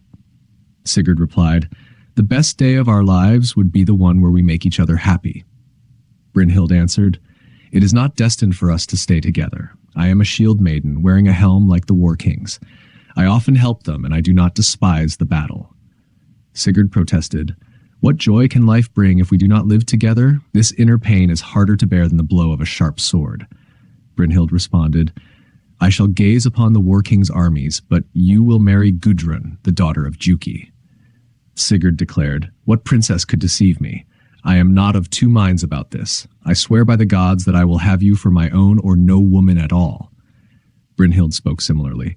Sigurd thanked her for her words and gave her a golden ring. They swore their oaths anew, and he returned to his men, spending his days with them in great happiness. 24. The Dream of Gudrun, daughter of Juki. In the realm south of the Rhine, there ruled a king named Juki. He had 3 sons, Gunnar, Hogni, and Guttorm, and a daughter named Gudrun, who was renowned as the fairest of maidens. Juki's children surpassed those of other kings in both prowess and grace. While his sons were often at war, earning great fame through their deeds, Gudrun remained a beacon of beauty and virtue at home. Juki's wife, Grimhild, was known as a wise and cunning woman. King Budli, mightier than Juki despite their shared power, had a son named Atli. Atli, the brother of Brynhild, was a fierce and imposing man, tall, dark, and formidable in appearance. Despite his grim demeanor, he was noble in bearing and unmatched in battle. The Jukings thrived in those days, their happiness largely due to their remarkable children, who were celebrated throughout the lands. One day, Gudrun confided in her maidens, expressing that she had no joy in her heart. A concerned woman asked her why she felt such sorrow. Gudrun replied, "Grief has come to me in my dreams, and it weighs heavily on my heart. Since you ask, I will tell you of it." "Share your dream with me," the woman urged, "for sometimes dreams merely predict the weather." Gudrun shook her head. No, it is more than weather. I dreamed of having a beautiful hawk perched on my wrist, its feathers gleaming with gold. The woman interpreted, Many have spoken of your beauty, wisdom, and kindness. Perhaps this dream signifies a king's son who awaits you. Gudrun continued, In my dream, nothing was as precious to me as that hawk. I would have given up all my wealth rather than lose it. The woman smiled. Then the man you shall marry will be the most admirable, and you will love him deeply. Gudrun sighed. It troubles me that I do not know who he will be. Let us go to Brynhild. She might be able to interpret my dream. With that, Gudrun and her maidens dressed in fine garments and adorned themselves with gold. They traveled to Brynhild's hall, which was set high on a hill and decorated with gold. As their approach was seen, Brynhild was informed that a company of women in gilded wagons was heading towards the castle. That must be Gudrun, the daughter of Juki, Brynhild said. I dreamed of her last night. Let us go out to greet her. No woman more beautiful could visit our home. Brynhild and her attendants went out to meet Gudrun and welcomed her warmly. They all entered the splendidly decorated hall, which was adorned with silver vessels and luxurious cloths. Everyone in the hall attended to their needs, and they enjoyed various entertainments together. Yet Gudrun remained somewhat silent. Brynhild noticed this and said, It is a shame to see you disheartened.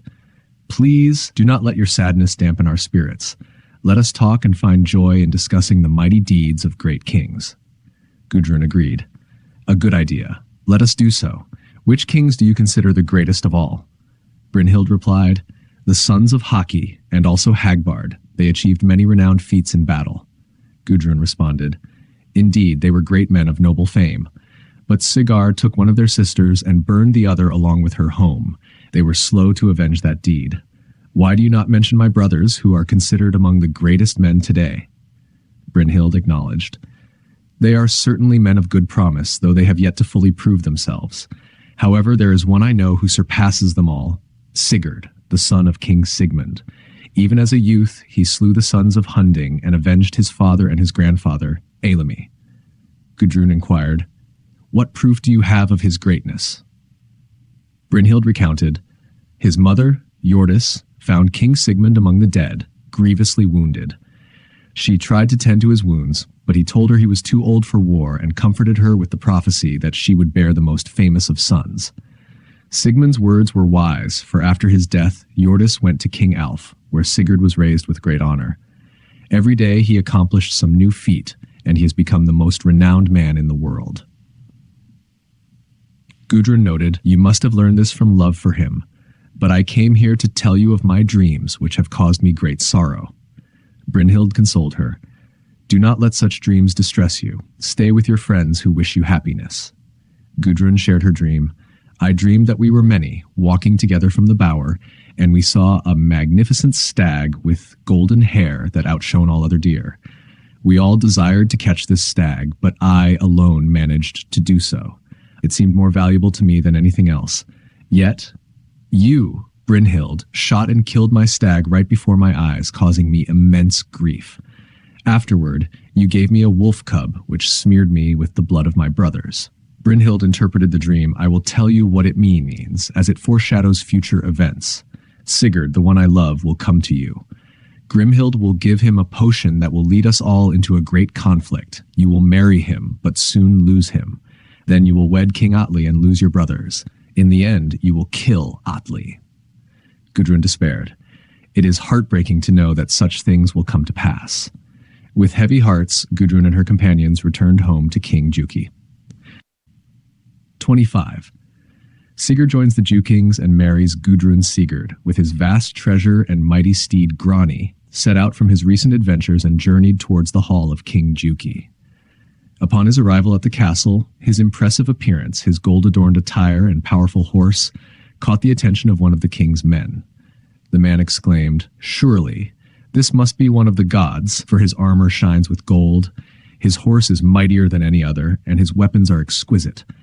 But more than all these, he himself surpasses any man I have ever seen. King Juki, hearing this, came out with his court to greet the newcomer. He asked, Who are you who rides into my city without the leave of my sons, as no one else has dared to do? Sigurd replied, I am Sigurd, son of King Sigmund. King Juki welcomed him warmly, saying, "You are most welcome here. Take whatever you wish from our kingdom." Sigurd entered the king's hall, and immediately his presence made everyone else seem small by comparison. The king and his sons treated him with great honor, and Sigurd found joy in their company. Sigurd often rode out with Giuki's sons, Gunnar and Hogni, and though they were strong warriors, Sigurd always excelled in their endeavors. Grimhild, King Giuki's wife, observed how deeply Sigurd still loved Brynhild and frequently spoke of her. She began to plot, thinking it would be best if Sigurd stayed with them and married Gudrun, Giuki's daughter. She saw that Sigurd was unmatched in goodliness, loyalty, and strength, and possessed untold wealth. The king treated Sigurd as his own son, and Gunnar and Hogni esteemed him even above themselves. One evening, as they were gathered for a feast, Grimhild approached Sigurd with a drink. She said, "We are delighted by your presence here and wish to offer you all the best we have. Here, take this horn and drink." Sigurd took the drink, and, after drinking, Grimhild said, "Let my husband, King Giuki, be your father, and I your mother. Let Gunnar and Hogni be your brothers. Let us swear oaths of brotherhood, for together we will be stronger than anyone on earth." Sigurd accepted her words with a glad heart. As he drank, the memory of Brynhild faded from his mind, and he decided to remain with the Giukings. Grimhild then went to her husband, King Giuki, and said, "We have the greatest warrior in the world among us. Let us secure his loyalty by giving him our daughter in marriage, along with great wealth and power. If we do this, he may stay with us forever." King Giuki replied, "It is rare for a king to offer his daughter without being asked, but it is fitting to offer her to a man of Sigurd's stature, rather than wait for suitors to come begging." That night, Gudrun served the guests their drinks. Sigurd noticed how beautiful and gracious she was. Over the next 5 seasons, Sigurd remained with the Giukings, enjoying honor and friendship. One day, the kings discussed matters of the realm, and Giuki said, "Sigurd, you bring great strength to our kingdom. You have given us much." Gunnar added, "We will do anything to keep you here. You shall have dominion, and our sister, Gudrun, without having to ask for her, something no other man could achieve." Sigurd responded, "I am honored by your generosity and will gladly accept." They swore oaths of brotherhood, pledging to treat each other as if they were born of the same parents. A grand feast was held to celebrate, lasting many days. Sigurd and Gudrun were married, and the celebrations grew more joyous with each passing day. The halls were filled with games, music, and mirth. After their marriage, Sigurd, Gunnar, and Hogni traveled far and wide, performing great deeds and winning many battles. They defeated kings and amassed great wealth. When they returned home, Sigurd gave Gudrun a portion of the heart of Fafnir, the dragon he had slain. She ate it and became even more courageous and wise than before. Their son was named Sigmund after Sigurd's father. In time, Grimhild approached her son Gunnar and said, "Your life and fortune bloom beautifully, except for one thing. You remain unwed. Go and seek Brynhild as your bride. It is wise counsel, and Sigurd will accompany you." Gunnar, eager at the prospect, responded, "Indeed, she is very fair, and I am keen to win her." He shared this with his father, his brothers, and Sigurd, who all encouraged him to pursue the match. 26. The wooing of Brynhild. After Sigurd had settled among the Giukings and married Gudrun, Gunnar, his brother, felt the urge to wed Brynhild, a woman of unmatched beauty and strength, daughter of King Budli. Together with Sigurd, Gunnar and Hogni embarked on a journey to King Budli's hall to seek Brynhild's hand. Upon their arrival, King Budli received them well. Gunnar expressed his desire to marry Brynhild, but King Budli explained that Brynhild was so high-minded that she would only marry the man of her own choosing. Undeterred, they continued to Hlimdale, where they were welcomed by Hymir, Brynhild's foster father. Gunnar again stated his intentions, and Hymir informed them that Brynhild's abode was nearby.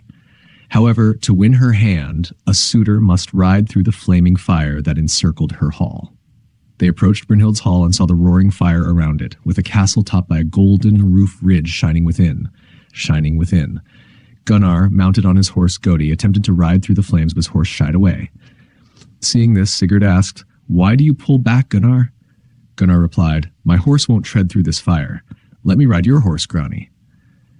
"Of course," Sigurd agreed willingly. Gunnar then rode Grani towards the fire, but Grani also hesitated. Unwilling to give up, they exchanged appearances, Sigurd taking on Gunnar's form as Grimhild had taught them. Sigurd, now disguised as Gunnar, rode Grani towards the flames with Gram in hand and golden spurs on his heels. Grani, feeling the spurs, charged into the fire, causing it to roar even higher, shaking the earth as the flames reached towards the heavens. The fire eventually subsided, and Sigurd, having successfully ridden through, entered Brynhild's hall. As the saga recounts, the flame flared at its maddest, earth's fields fell a-quaking. As the red flame aloft licked the lowest of heaven, few had been fain of the rulers of folk to ride through that flame, or athwart it to tread. Inside the hall, Brynhild asked, "Who is this man?" Sigurd replied, "I am Gunnar, son of Juki. By the will and word of your father and foster father, you are awarded to me as my wife. I have ridden through your fire as you required." Brynhild hesitated, saying, "I am uncertain how to respond." Sigurd stood before her, leaning on his sword, and said, "Will a great dowry in gold and treasure be enough reward?" In response, Brynhild, clad in armor and helm, replied solemnly, "O Gunnar, do not speak to me of such things unless you are the greatest and best of all men. If you are, then you must slay those who sought my hand before you. I have fought battles alongside the king of the Greeks, our weapons stained with blood, and I yearn for such deeds." Gunnar, Sigurd assured her, "You have indeed accomplished great feats, but remember your oath regarding the one who could ride through this fire." Recognizing the truth in his words, Brynhild conceded and greeted him warmly. Sigurd stayed 3 nights in her hall, sharing her bed but placing his sword Gram between them as a sign of his commitment. Brynhild questioned why he placed the sword there, and Sigurd explained that this was necessary for him to wed his wife or face his doom. Brynhild then gave Sigurd the ring Andvari's loom that he had previously given her, and he gave her another ring from Fafnir's hoard. Afterward, Sigurd returned through the fire to his companions. They resumed their original forms, and together they returned to Limdal, where they recounted their success to Hymir. Brynhild, meanwhile, returned to her foster father Hymir and shared her feelings, revealing that she had been visited by a king who claimed to be Gunnar and had ridden through her fire.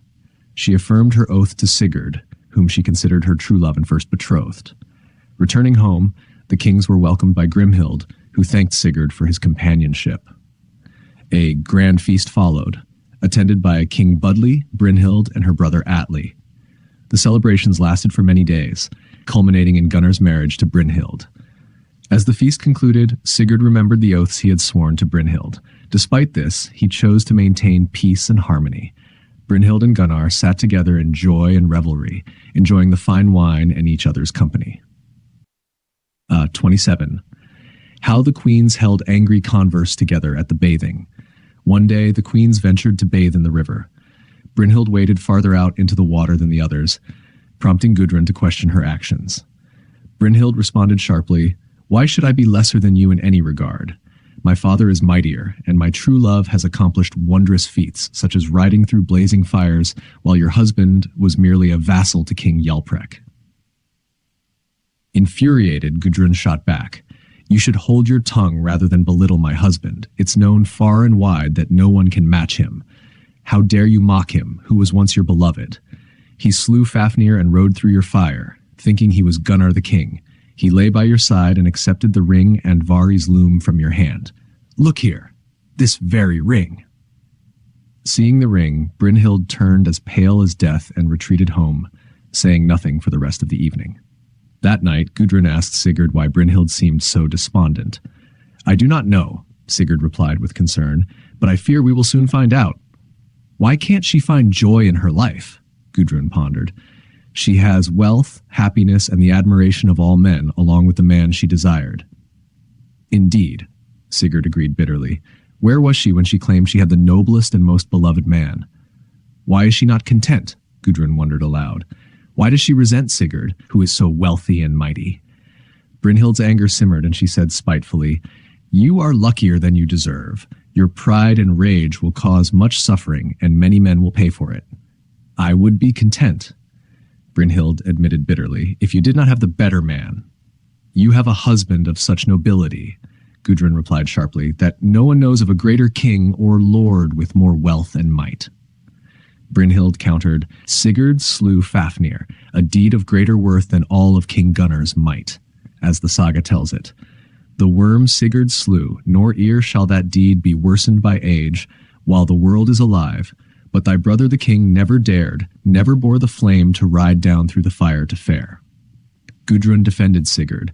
Grani would not endure the fire under King Gunnar, but Sigurd dared the feat. Your heart can rest without mocking him. Brynhild's resentment was apparent as she said, I do not hide my disdain for Grimhild. Gudrun warned her, do not speak ill of her. She treats you as her own daughter in all things. Brynhild continued accusingly, she was behind all this. She gave Sigurd a potion that erased all memory of me. You speak falsely, Gudrun protested. It's a lie. Brynhild retorted, enjoy Sigurd as much as you've deceived me. You conspired against me unjustly. May everything turn out as I hope in my heart. I will find more joy in him than your wishes would give me, Gudrun assured her. No one knew he had ever been with me before. You speak in anger, Brynhild warned. You will regret it. Let us cease this exchange. Gudrun countered. You started this argument and now you pretend to amend it, but a cruel and hard heart lies beneath. Let's stop this pointless chatter, Brynhild suggested. I have kept my sorrow silent for too long. I love your brother alone. Let us talk of other matters, Gudrun observed. Your heart sees beyond this moment. Thus, discord arose from their river bathing and the revelation of the ring, leading to bitter words exchanged between the queens. 28. Brynhild's great grief and mourning. After their heated exchange, Brynhild withdrew to her bed, and news spread to King Gunnar that she had fallen ill. Concerned, he went to her and asked what troubled her, but she remained silent as if dead. Pressed for an answer, she finally spoke. What did you do with the ring I gave you? The one King Budley gave me when you and King Juki came, threatening fire and sword unless I wed one of you. At that time, King Budley gave me a choice, marry whom he chose or lose his friendship and protection. I pleaded to remain unwed, to lead his army, but he gave me two options, marry his chosen one or suffer his wrath. I saw no point in resisting him. I promised to marry the man who rode through my flaming fire and killed those I commanded him to. Only Sigurd dared, because he lacked no courage. He slew Fafnir, Regin, and 5 kings, but you, Gunnar, dared nothing. Pale as death, you failed. You are no king, no hero. I swore to my father that I would love only the noblest man, Sigurd. I have broken that oath, and for that you will die. Grimhild will suffer greatly. No woman has been more evil or cowardly than she. Gunnar replied in a voice few could hear. You speak vile words, an evil-hearted woman. You insult a woman far better than yourself. She never cursed her life as you do. She never harmed the dead or killed anyone. She lives well and is praised by all. Brynhild countered, I never committed secret sins or vile deeds, but I desire your death. She attempted to attack King Gunnar, but Hogni restrained her with chains. Gunnar intervened. Release her. I do not want her in chains.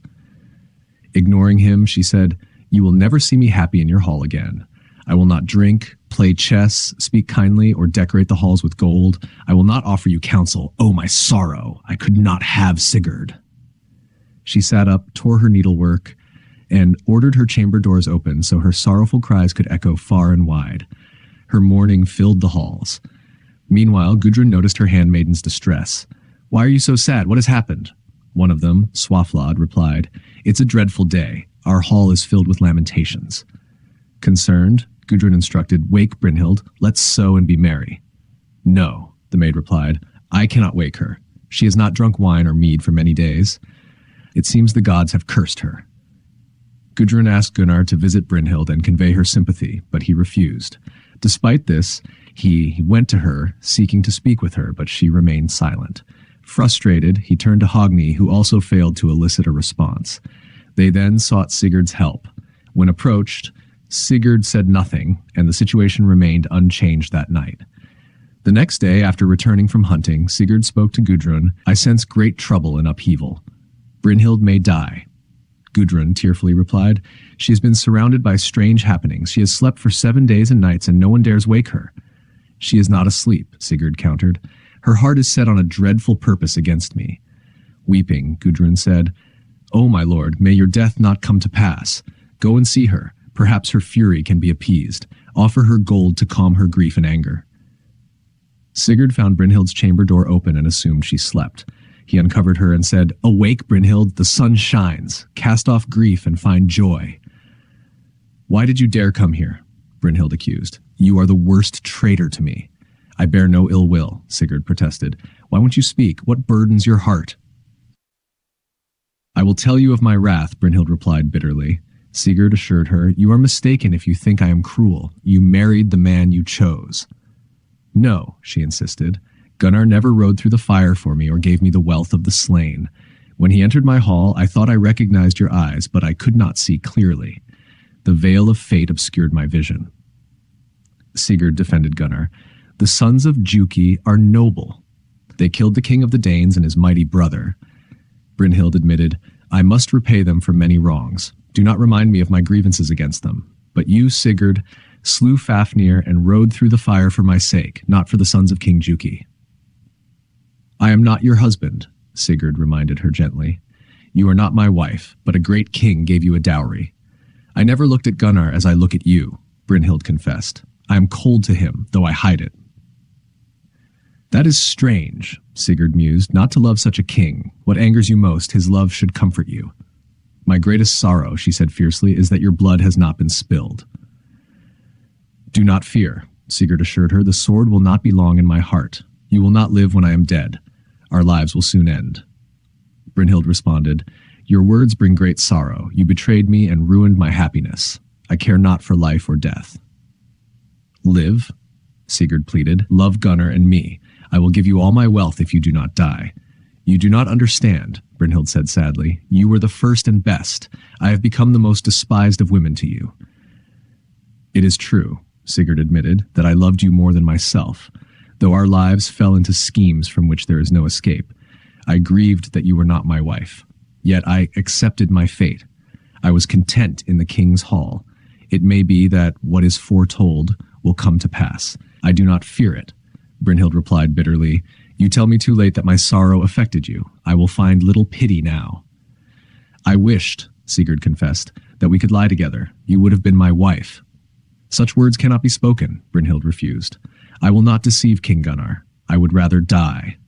She remembered their oath sworn on the mountain and how everything had changed. "I will hold my oath or die." "I would wed you," Sigurd offered again, and dismiss Gudrun. But Brynhild's heart was set, and Sigurd left. As the saga recounts, "Then out went Sigurd, the great king's beloved. From the sorrow and speech so much he grieved, that the iron rings woven for battle burst apart on the brave man's body." Returning to the hall, Gunnar asked if Sigurd had discovered the cause of Brynhild's grief, or if she could speak. Sigurd replied that she could. Gunnar went to her again, asking what troubled her, or if anything could be done to ease her pain. "I will not live," Brynhild declared. "Sigurd betrayed me, and you allowed him into my bed. I will not share a home with two men. This will lead to Sigurd's death, your death, or mine. He has told Gudrun everything, and she mocks me now."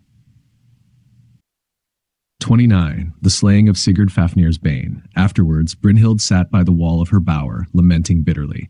She declared that everything in her life was detestable, land, lordship, everything, because she could not have Sigurd. At that moment, Gunnar approached her once more. Brynhild spoke with deep anguish. "You will lose your realm, your wealth, your life, and me as well. I will return to my kin and live in sorrow unless you slay Sigurd and his son. Do not nurture a wolf cub." Gunnar was deeply troubled by her words, unable to grasp the full weight of the situation. Bound to Sigurd by oath, he was torn between loyalty and love. Finally, he realized the immense shame he would face if he lost Brynhild. He thought to himself, "Brynhild is more precious to me than anything else, the most beautiful woman. I would rather lay down my life than lose her love." With resolve, he called to his brother Hogni and said, "This weighs heavily upon me. I must kill Sigurd, for he has betrayed my trust. Let us take control of the gold and the realm." Hogni replied, It is wrong for us to break our oaths with treachery. Sigurd has been a great ally to us. No kings will be as powerful as we if the king of the Hun folk lives. We will never find another brother-in-law like him, nor such sons for our sister. I see clearly how Brynhild has manipulated you, and her counsel will bring us shame and harm." Gunnar insisted it must be done. "Here's a plan. Let us urge our brother Guttorm to carry out the deed. He is young, knows little, and is not bound by oaths. Hogni objected. This is a wicked plan. Though it may succeed, we will suffer greatly for betraying a man like Sigurd. Gunnar declared, Sigurd will die, or I will die. With that, he instructed Brynhild to rise and rejoice. She obeyed, but repeated that Gunnar should not come to her bed until the deed was done. The brothers discussed further, and Gunnar suggested that Sigurd's taking of Brynhild's virginity warranted death. Let us encourage Guttorm to act, he urged. They summoned Guttorm and tempted him with promises of gold and power. They concocted a potion made of wild animal parts and fed it to him, as sung in the verses. Fish of the wild wood, worms smooth crawling, with wolf meat mingled. They minced for Guttorm, then in the beaker, in the wine his mouth knew, they set it, still doing more deeds of wizards. This potion drove Guttorm into a frenzy, influenced by Grimhild's dark words, and he vowed to carry out the deed. They promised him great honor in return. Unaware of these dark plans, Sigurd could not foresee his fate or the treachery from those he trusted. The next morning, Guttorm entered Sigurd's room while he slept. Twice he hesitated, unable to strike. But the third time he drew his sword and thrust it through Sigurd, thus the blade piercing the bed beneath him. Sigurd awoke with the wound, and Guttorm fled. Sigurd hurled his sword, Gram, after him. It struck Guttorm in the back, cleaving him in two, his feet falling one way and his head and hands back into the chamber. Gudrun, asleep on Sigurd's chest, woke to a scene of unimaginable horror. Covered in Sigurd's blood, she wept bitterly, mourning in sorrowful words. Sigurd, propping himself up, spoke, Do not weep for me. Your brothers live for your happiness. I have a young son, too young to understand his enemies. They have brought misfortune upon themselves. Brynhild, who loves me above all, has brought this about. I swear, I never betrayed Gunnar. I kept my oath to him and was never too close to his wife. Had I been warned and armed, many would have died before me. Their brothers would have perished, and killing me would have been harder than slaying the mightiest beasts of the wild. With those words, Sigurd breathed his last. Gudrun wailed, and Brynhild, hearing her sorrow, laughed. Gunnar remarked, Your laughter does not come from happiness. Why does your face grow so pale? You are an evil woman. Perhaps death is near you. It would be fitting for you to witness the death of your brother Atli, standing over his corpse. We must stand over our brother-in-law, our brother's killer. Brynhild replied, Do not mock me with unfinished slaughter. Your threats do not concern Atli, who will live longer and be stronger than you. Hogni added, Brynhild's prophecy has come true, a deed that cannot be forgiven. Gudrun lamented, My kinsmen have slain my husband. When you next ride to war and enter battle, you will look around and see Sigurd not on your right or left. Then you will know he was your strength and good fortune. If he had lived and had sons, you would have been stronger with his descendants and his family. 30, the lamentation of Gudrun over Sigurd dead. Gudrun, overwhelmed with grief, sat sorrowfully by Sigurd's side. Unlike other women, she did not wail or strike her hands together. Earls came to her, wise and full of empathy, eager to console her shattered heart. Gudrun remained silent, her heart breaking with heavy sorrow. Beautiful noblewomen, wives of great earls, adorned in gold, gathered around Gudrun. Each shared tales of their own immense suffering and past hardships. Then Giaflaug, sister of Juki, spoke out, I live on earth most devoid of love. I have seen the end of 5 husbands, 2 daughters, 3 sisters, and 8 brothers. I remain alone. But Gudrun remained silent, weighed down by her grief for her dead husband, her heart full of dread. Herborg, queen of Hunland, then spoke with a heavier tale. I have a crueler tale to tell. I lost my 7 sons in distant lands, and my 8th, my husband, fell on the battlefield. I lost father, mother, and 4 brothers at sea, where wind and death played with them. I was left alone to mourn them, with no love or comfort. I was then taken as a captive, destined for the battlefield. At dawn, I had to attend to the Duke's wife, performing menial tasks under her jealous hatred and harsh lashes. I never met a better master or a worse mistress in all the wide world. But Gudrun remained silent, consumed by her sorrow for her dead husband, her heart heavy with grief. Then Gulrond, daughter of Giuki, spoke up. O wise foster mother, though you are wise, you cannot alleviate the sorrow of a young wife. She urged them to uncover Sigurd's corpse. They removed the sheet covering Sigurd and turned his face towards Gudrun's knees. Look upon your beloved, Gulrun said. Press your lips to his as you did when he was alive. Gudrun looked once, only once. She saw Sigurd's bloody locks, his lifeless eyes, and his heart pierced by a sword. Gudrun sank back on the pillow, her headscarf loosened, her cheeks red with sorrow, tears streaming down her knees. She wept bitterly, her tears soaking the pillow, like the geese crying in the home field, the birds she once owned. Gulrun, daughter of Gjuki, then spoke, I have never seen a love like yours among all men. You found joy only beside Sigurd. And Gudrun replied, Such was my Sigurd among the sons of Gjuki, like a king leek growing in the grass, or a bright stone on a royal crown. Once, she continued, I was esteemed higher than any of Herjan's maidens by the king's warriors.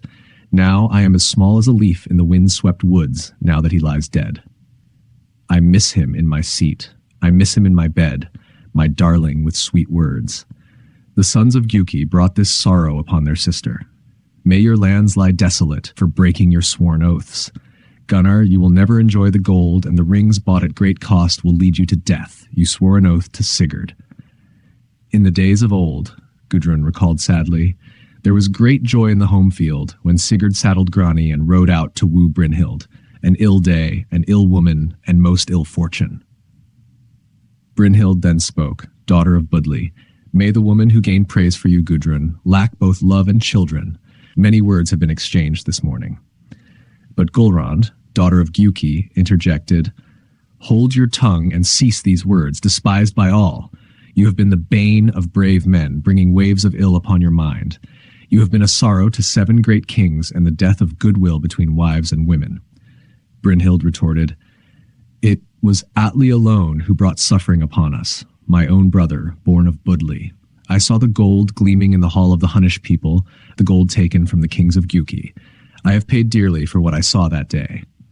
She stood by a pillar, clutching it tightly, fire flashing from her eyes, venom spewing forth, as she gazed upon the wounds of the slain Sigurd. 31. The ending of Brynhild. No one could understand why Brynhild wept and mourned for what she had once wished for, with joy. But then she spoke. I had a dream, Gunnar, that my bed was cold and that you rode into the hands of your enemies. Ill fortune awaits you and all your kin, oath-breakers. On the day you slew him, you dimly remembered how you mixed your blood with Sigurd's. You have repaid him poorly for all he did for you, making you the mightiest of men. Sigurd proved his steadfastness when he came to me and placed his sword, forged with venom, between us. Yet soon after you turned against him and me. While I stayed at home with my father, content and with everything I desired, I had no intention of belonging to any of you. But Atli came, leading me aside in secret, asking if I would not have the man who rode Grani, someone not like you. In those days, I had pledged myself only to Sigmund's son, and no other. Now, your fate shall not be better for my death. Gunnar, moved by her words, embraced Brynhild, urging her to live and offering her wealth. Others joined in, pleading with her not to die, but she pushed them away, asserting that it was not their place to stop her from doing what she desired. Gunnar then turned to Hogni for counsel, asking him to try and soften Brynhild's heart. Hogni refused, stating that no one should prevent her from dying, as she would be of no benefit to them and had not been since her arrival. Brynhild then called for gold, inviting those who desired wealth to come forward. She took up a sword, thrusting it under her armpit and reclining onto the pillows, saying, Come, take the gold if you wish. Everyone present remained silent. Brynhild spoke again, Take the gold and rejoice in it. She then addressed Gunnar, foretelling what would come to pass in the future. She predicted that Grimhild the Wise would reconcile him with Gudrun soon. Gudrun and Sigurd's daughter would be named Swanhild, the fairest of all women. Gudrun would marry Atli against her will. Gunnar would desire Oddrun, but Atli would forbid it. However, they would meet in secret, and Oddrun would love him deeply. Atli would betray Gunnar, casting him into a pit of snakes. Eventually, Atli and his sons would be killed with Gudrun as their slayer. Afterward, the sea would carry her to the court of King Jonakr, where she would bear sons of great renown. Swanhild would be sent away and handed over to King Jormunrek, meeting a tragic end due to the treacherous advice of Bikki, thus ending their lineage, bringing further sorrows to Gudrun. Now, Brynhild requested of Gunnar as a final boon, Make a great funeral pyre on the plain meadows for all of us, Sigurd, those slain with him, and myself. Cover it with red-dyed cloth from the Gauls. Burn me beside the king of the Huns, with my men laid 2 at my head and 2 at my feet, along with 2 hawks. Let everything be equally shared. Place a drawn sword between us, as we once shared a bed together, and then we shall be known as husband and wife. Let no door close between us in the afterlife. Include my 5 bondwomen and 8 bondmen, whom my father gave me, in the pyre, along with those who were slain with Sigurd. I would say more, she continued, but my wounds are bleeding, and my life ebbs away. Yet what I have spoken is true. Sigurd's body was dressed in ancient fashion, and a mighty funeral pyre was erected. Once it was lit, Sigurd Fafnir's Bane, his 3-year-old son, and Gudrun were placed upon it. Brynhild, after speaking with her handmaidens and distributing gold, was carried out and laid beside Sigurd. Thus their lives came to an end. 32. Gudrun wedded to Atli. The tales of Sigurd Fafnir's Bane are often recounted with reverence, for his name is eternal among the heroes of the northern lands. Sigurd's unmatched greatness will never fade as long as these stories are told. One day, as Gudrun sat in her chamber, she lamented her lost love. She spoke sorrowfully. Life was better when I had Sigurd. He stood above other men as gold stands above iron, or as the leek towers over other grasses, or the hart surpasses other wild creatures. But my brothers could not bear to see me with such a man, the best of all men. They could not rest until they had killed him. Grani, Sigurd's horse, made a terrible clamor when he saw his master gravely wounded. I spoke to him as if he were a man, but he sank to the ground, knowing that Sigurd was dead. Consumed by grief, Gudrun wandered into the wild woods, surrounded by the howling of wolves. She thought death would be more pleasant than life. She continued her journey until she reached the hall of King Alf in Denmark and stayed with Thora, the daughter of Hakon, for 7 years. There, she was welcomed warmly. She spent her days doing needlework, creating intricate scenes of great deeds and noble tales from those days. Swords and armor, the ship of King Sigmund sailing along the coast, and the battles fought by Sigar and Siggeir in southern Fionn. This work gave her some relief from her sorrow. Meanwhile, Grimhild learned where Gudrun was living and called her sons together. She asked if they would make amends to Gudrun for the loss of her husband and son, insisting that it was right and proper to do so.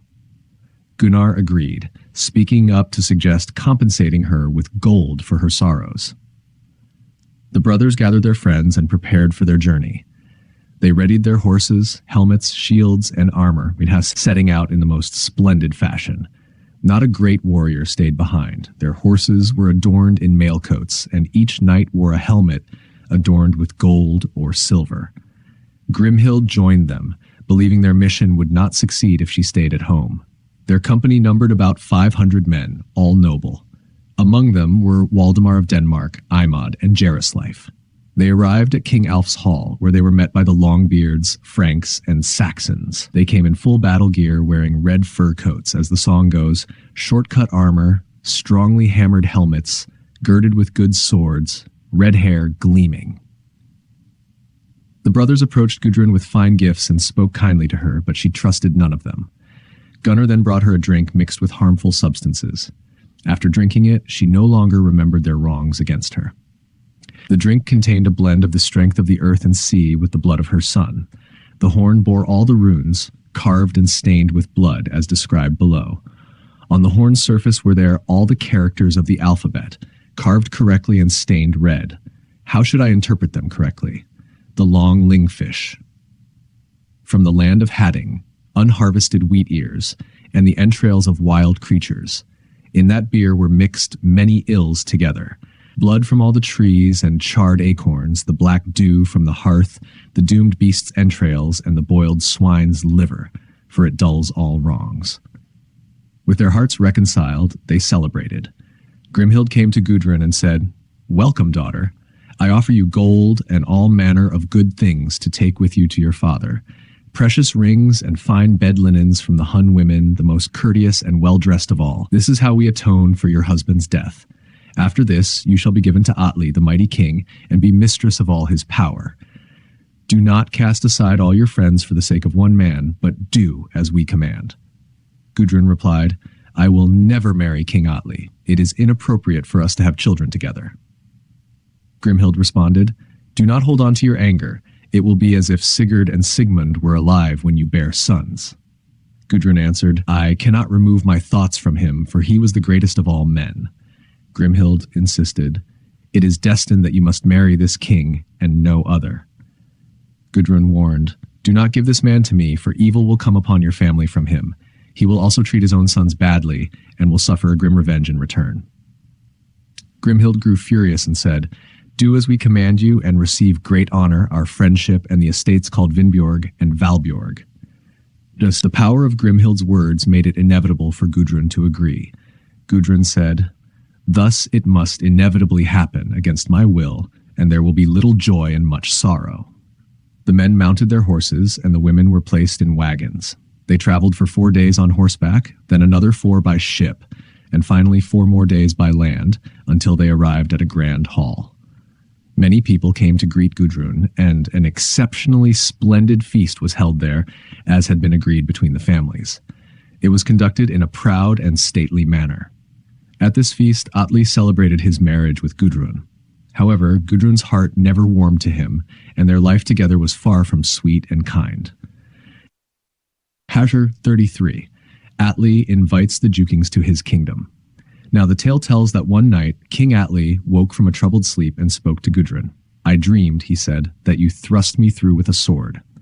Gudrun, interpreting the dream, replied, Such dreams often foretell fire and destruction when one dreams of iron. Perhaps it reflects your pride, thinking yourself the greatest of men. Atli continued, Furthermore, I dreamed that 2 sorb tree saplings grew here. Though I wished them no harm, they were torn up by the roots, stained with blood, and brought to me to eat. Also, I dreamed that 2 hungry hawks flew from my hand to the depths of despair. It seemed their hearts were mixed with honey, and I ate them. Then again, I dreamed that 2 fair whelps lay before me, loudly crying, and I ate their flesh, though I did not desire to. Gudrun responded, These dreams are dark omens, and they will come to pass. Surely your sons are near death, and many heavy burdens will fall upon us. Atli added, Yet again I dreamed that I lay in a bath, and people plotted to kill me. Time passed, and despite their union, there was no love between them. Atli began to contemplate how he could obtain the abundant gold that once belonged to Sigurd and was now in the possession of King Gunnar and his brothers. Atli, a powerful and wise king, lord over many men, consulted with his advisors about what to do. Knowing well that Gunnar and his brothers possessed more wealth than anyone else, he decided to send messengers to invite them to a grand feast, intending to honor them in various ways. The chief messenger was named Vingji. Queen Gudrun, suspecting foul play and fearing for her brothers, decided to act. She cut runes, took a gold ring, and tied a wolf's hair to it, giving it to the king's messengers as a hidden warning.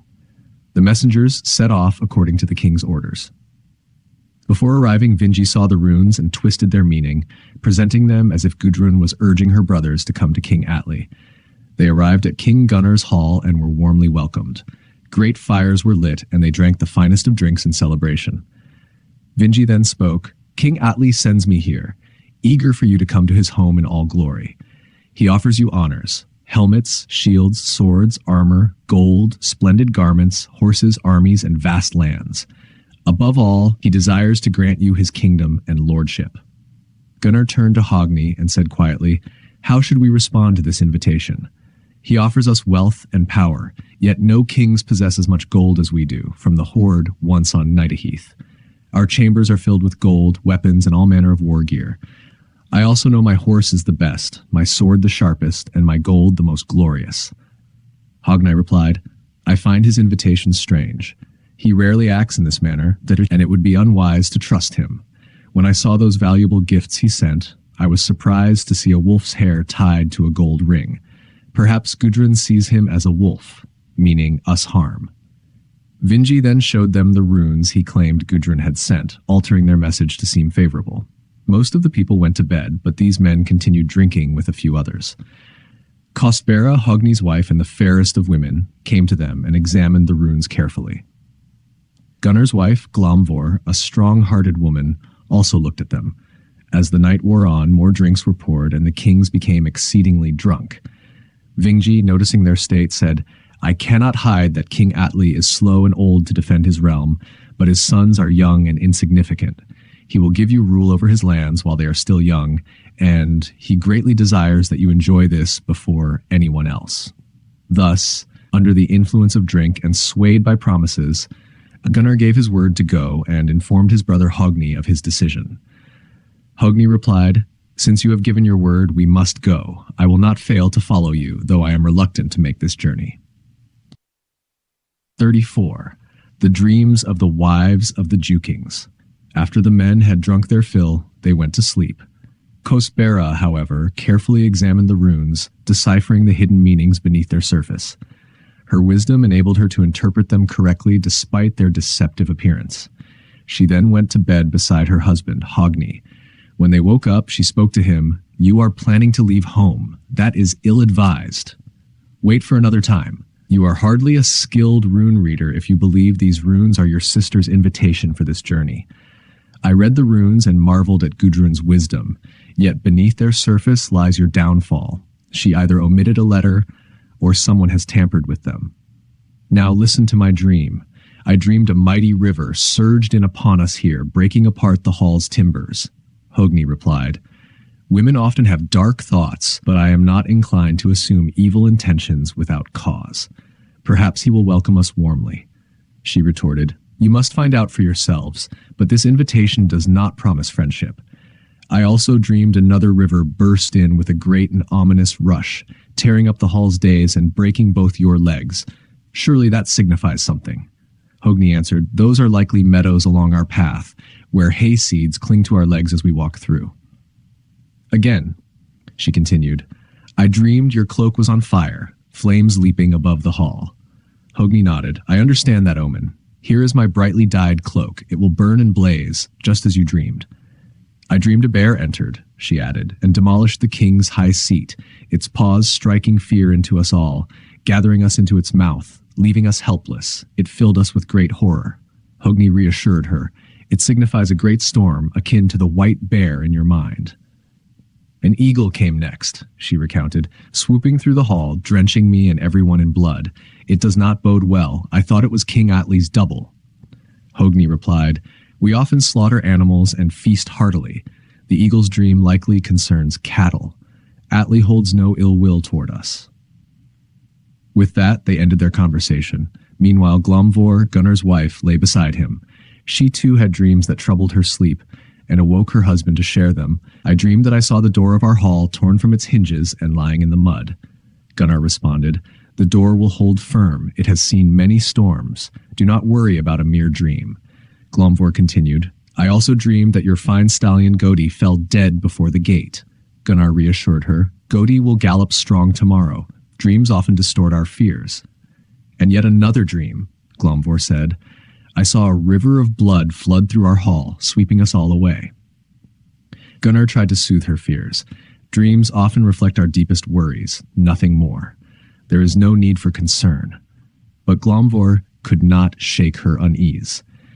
"These dreams are too vivid to ignore. Be cautious, Gunnar."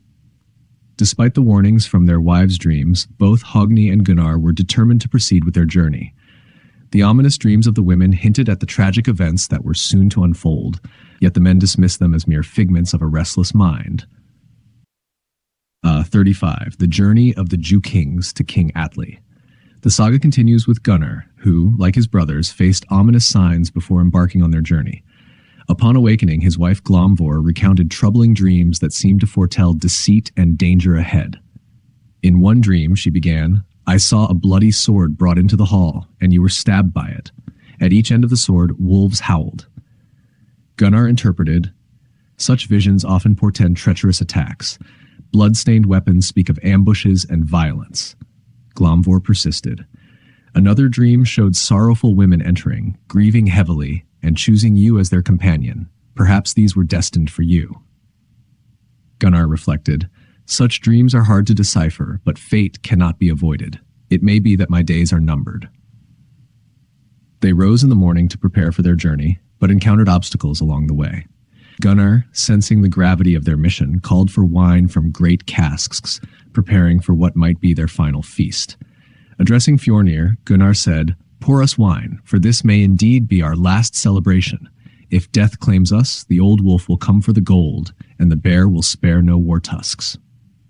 Their household accompanied them tearfully, and as they departed, Hogni's son bid them farewell with somber words. Most of their people stayed behind, while Solar and Snavar, sons of Hogni, and a renowned champion named Orkning, Kosbera's brother, joined them on their journey. Despite attempts to dissuade them, the people followed to the ships.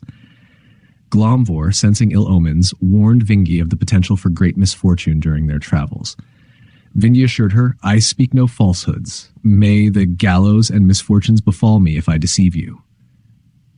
As they parted ways, Kosbera wished them well, and Hogni reassured her with steadfast resolve. Rowing swiftly, their ship nearly capsized from their powerful strokes. Upon landing, they secured the vessel and rode through the dark wilderness on noble steeds. Soon they encountered King Atli's formidable army, echoing with the tumult of weapons and the clamor of men. They approached the fortress gates, finding them closed against them. Hogni, undeterred, broke open the gates, leading them into the stronghold. Vingi, now revealing his treachery, threatened them ominously. "You should have refrained from this course. Stay here while I prepare your gallows. I invited you in good faith, but now disaster awaits you. Soon you will hang from that very tree." Hogni retorted defiantly, "Your threats do not scare us. We have faced battle without flinching, and your schemes will not save you. You have sealed your own fate." With swift justice, they cast Vingi down and struck him with their axes until he lay dead, ending the threat he posed to them. Thus, the Jew kings confronted their destiny at King Atli's fortress, setting the stage for further trials and tribulations in the saga. 36. The battle in the burg of King Atli. Then they rode to King Atli's hall, where Atli assembled his army for battle, positioning them so that a wall separated them from the brothers. "Welcome," said Atli. "Hand over to me that abundant gold which rightfully belongs to me, the wealth once owned by Sigurd, now rightfully Gudrun's." Gunnar replied defiantly, "You will never lay hands on that wealth. You must face mighty warriors here before we part with our lives. You lay out this feast as if you were a great man, unwilling to hold back your eagles and wolves."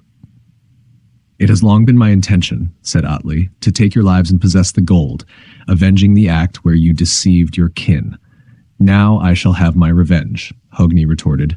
"Brooding over that plan won't help you now. It's time for action." With that, they fiercely engaged in battle, exchanging missile fire at the onset. Meanwhile, Gudrun received word of the battle. Enraged, she cast off her mantle, rushed out to greet the newcomers, kissed her brothers, and showed them great affection. Their final reunion. "I thought I had given counsel to keep you from coming here," she said bitterly, "but no one can avoid their destined fate." She then asked, "Would seeking peace be of any use?"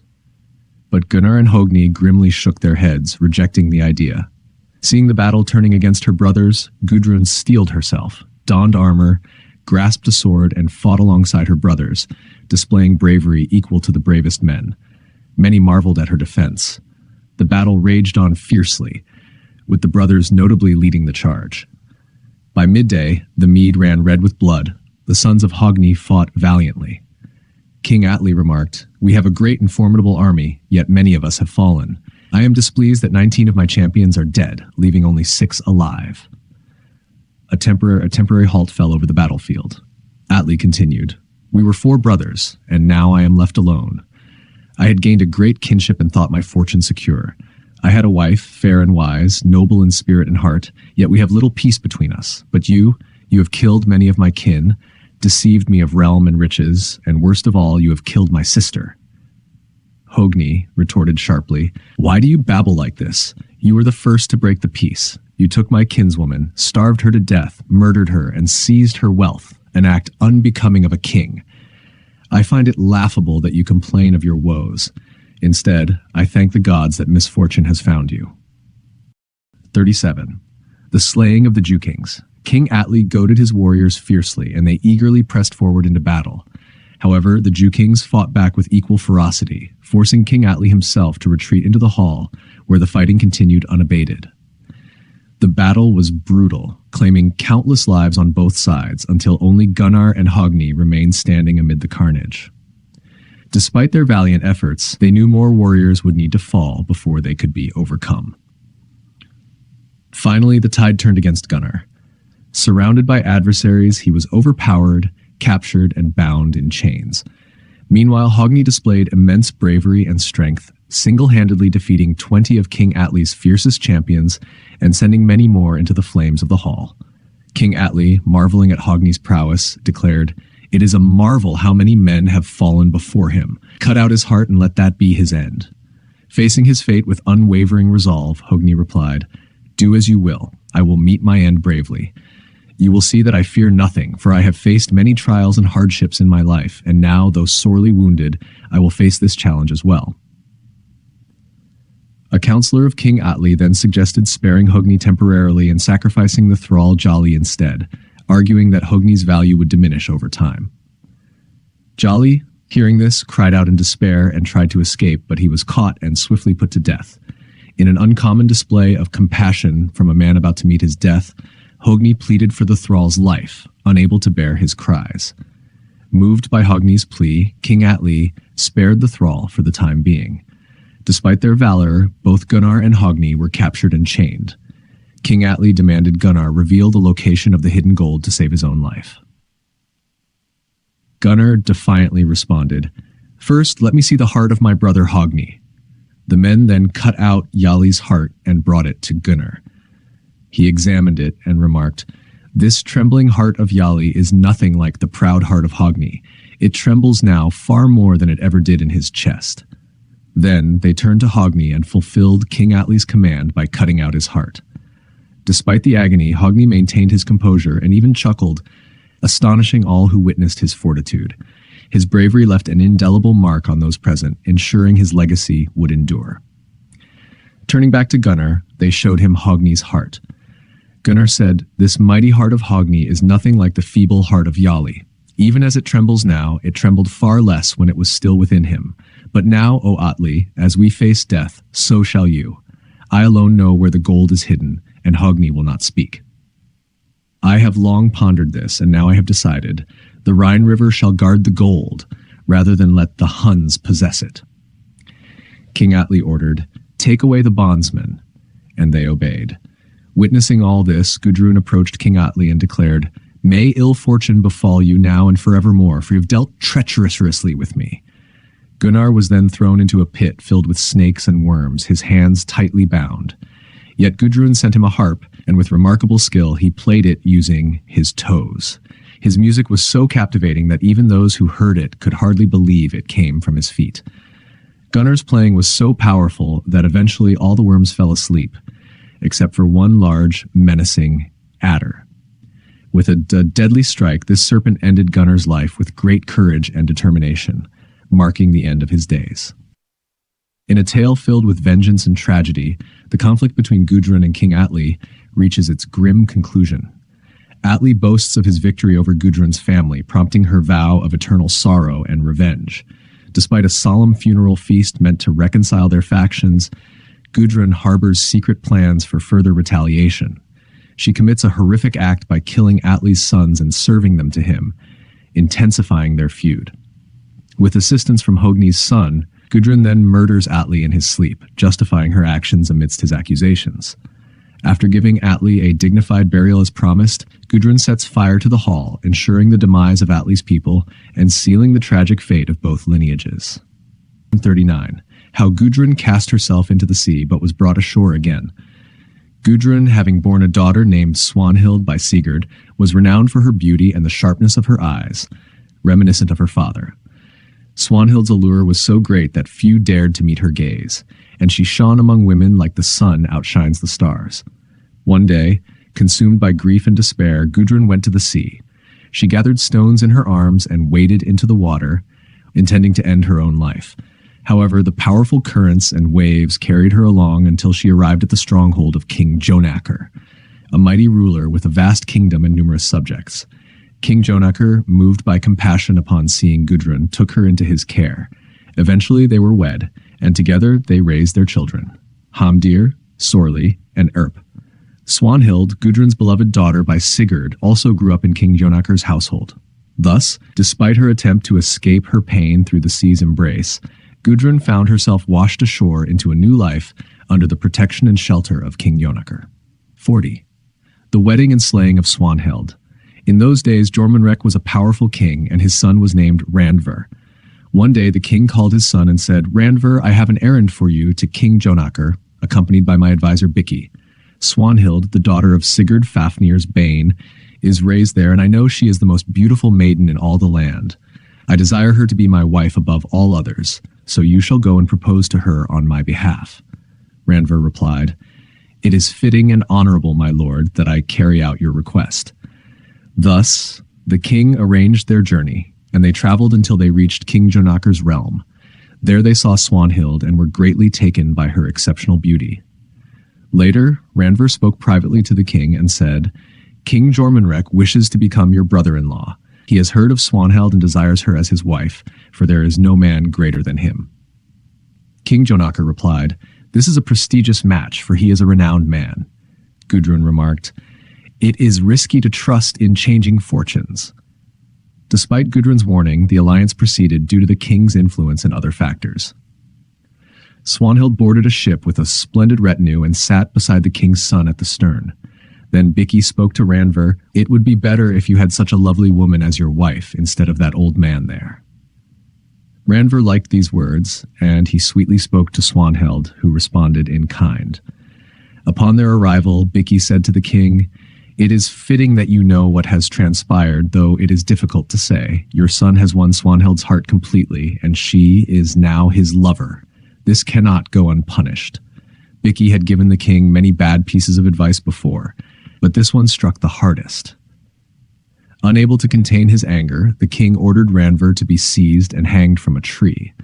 As Randver was led to his execution, he plucked the feathers from his hawk and showed them to his father.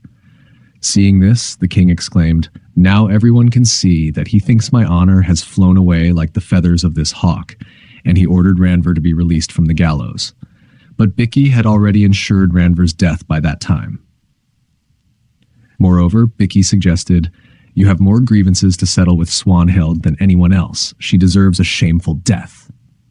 "Yes," agreed the king, "we will follow your advice." So Swanhild was bound at the castle gate, and horses were sent to trample her. But when she opened her eyes wide, the horses refused to touch her. Seeing this, Bikki ordered a bag to be drawn over her head, and thus she lost her life. 41. Gudrun sends her sons to avenge Swanhild. Upon hearing of Swanhild's death, Gudrun confronted her sons. "Why do you sit here peacefully, chatting away, while Jormunrek has brutally killed your sister, trampling her under horses? You lack the courage of Gunnar or Hogni. They would have avenged their kin." Hamdir replied, "You didn't praise Gunnar and Hogni when they killed Sigurd, leaving you covered in his blood. Your brothers weren't properly avenged when your own sons were killed. But it wouldn't be wrong for us to slay King Jormunrek, especially since you're pushing us so hard towards it with your harsh words." Gudrun then laughed and served them strong drink in large goblets. Afterwards, she armed them with excellent armor and all they needed for war. Then Hamdir said, "This is goodbye, for you'll soon hear news of us and mourn us and Swanhild." With that, they departed. Gudrun went to her chamber, her heart swollen with sorrow, and spoke aloud, "I've been married 3 times. First to Sigurd the dragon slayer, who was betrayed and killed, the greatest sorrow of all. Then to King Atli, my heart so hardened against him that, in my grief's rage, I killed both his children and mine. I threw myself into the sea, but it cast me ashore, and I was given to this king. I sent Swanhild away with great wealth, and now my second greatest sorrow after Sigurd is her death under horses' hooves. But the cruelest and most bitter of my griefs was Gunnar's death in the snake pit, and the hardest was Hogni's heart being cut out. Ah, it would be better if Sigurd could come to me and take me away, for now I'm left without sons or daughters to comfort me. Do you remember, Sigurd, the promises we made when we were together? You promised to come and see me, even from beyond the grave." With these sorrowful words, Gudrun's lament came to an end. 42. The latter end of all the kin of the Jew kings. Now, hear the tale of Gudrun's sons. She armored them so well that no steel could pierce it. She warned them not to play with stones or heavy objects, for it would bring them harm. As they journeyed, they met their brother Erp and asked how he would aid them. He replied, "Just as one hand helps another, or one foot aids another." They ignored his words and killed him on the spot. Continuing on, Hamdir stumbled and reached out his hand to steady himself, saying, "Erp spoke the truth. I would have fallen if not for a helping hand." Soon after, Sorley stumbled but steadied himself with both feet, admitting, "I would have fallen if I hadn't balanced myself with both feet." They regretted their deed against Erp. They arrived at King Jormunrek's court and attacked him immediately.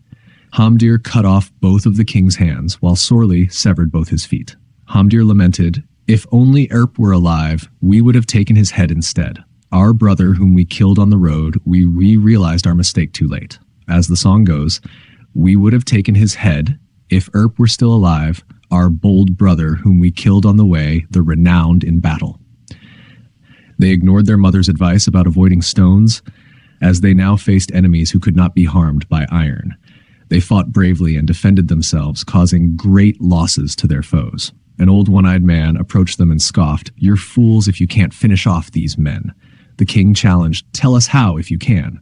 The man replied, "Stone them to death." And so it was done. Stones rained down from all sides, ending their lives. Thus, the entire lineage of the Jew kings met its end. May all lords now be wiser in mind. May the sorrow of maidens forever diminish, for this tale of trouble told to its bitter end. Part 4, The Twilight of the Gods. Chapter 27, Ragnarok 1. The Decline of the Gods. The story of the Aesir's decline in Norse mythology is a profound depiction of the fleeting nature of existence, even for the divine. The Aesir, a pantheon of gods with both divine and giant origins, were seen as mortal beings. Their imperfections were symbolized by their vulnerability to death, akin to humans, which they had to accept to attain spiritual immortality. This mythological narrative unfolds as a dramatic saga, culminating in a tragic conclusion where justice is meted out through reward and punishment.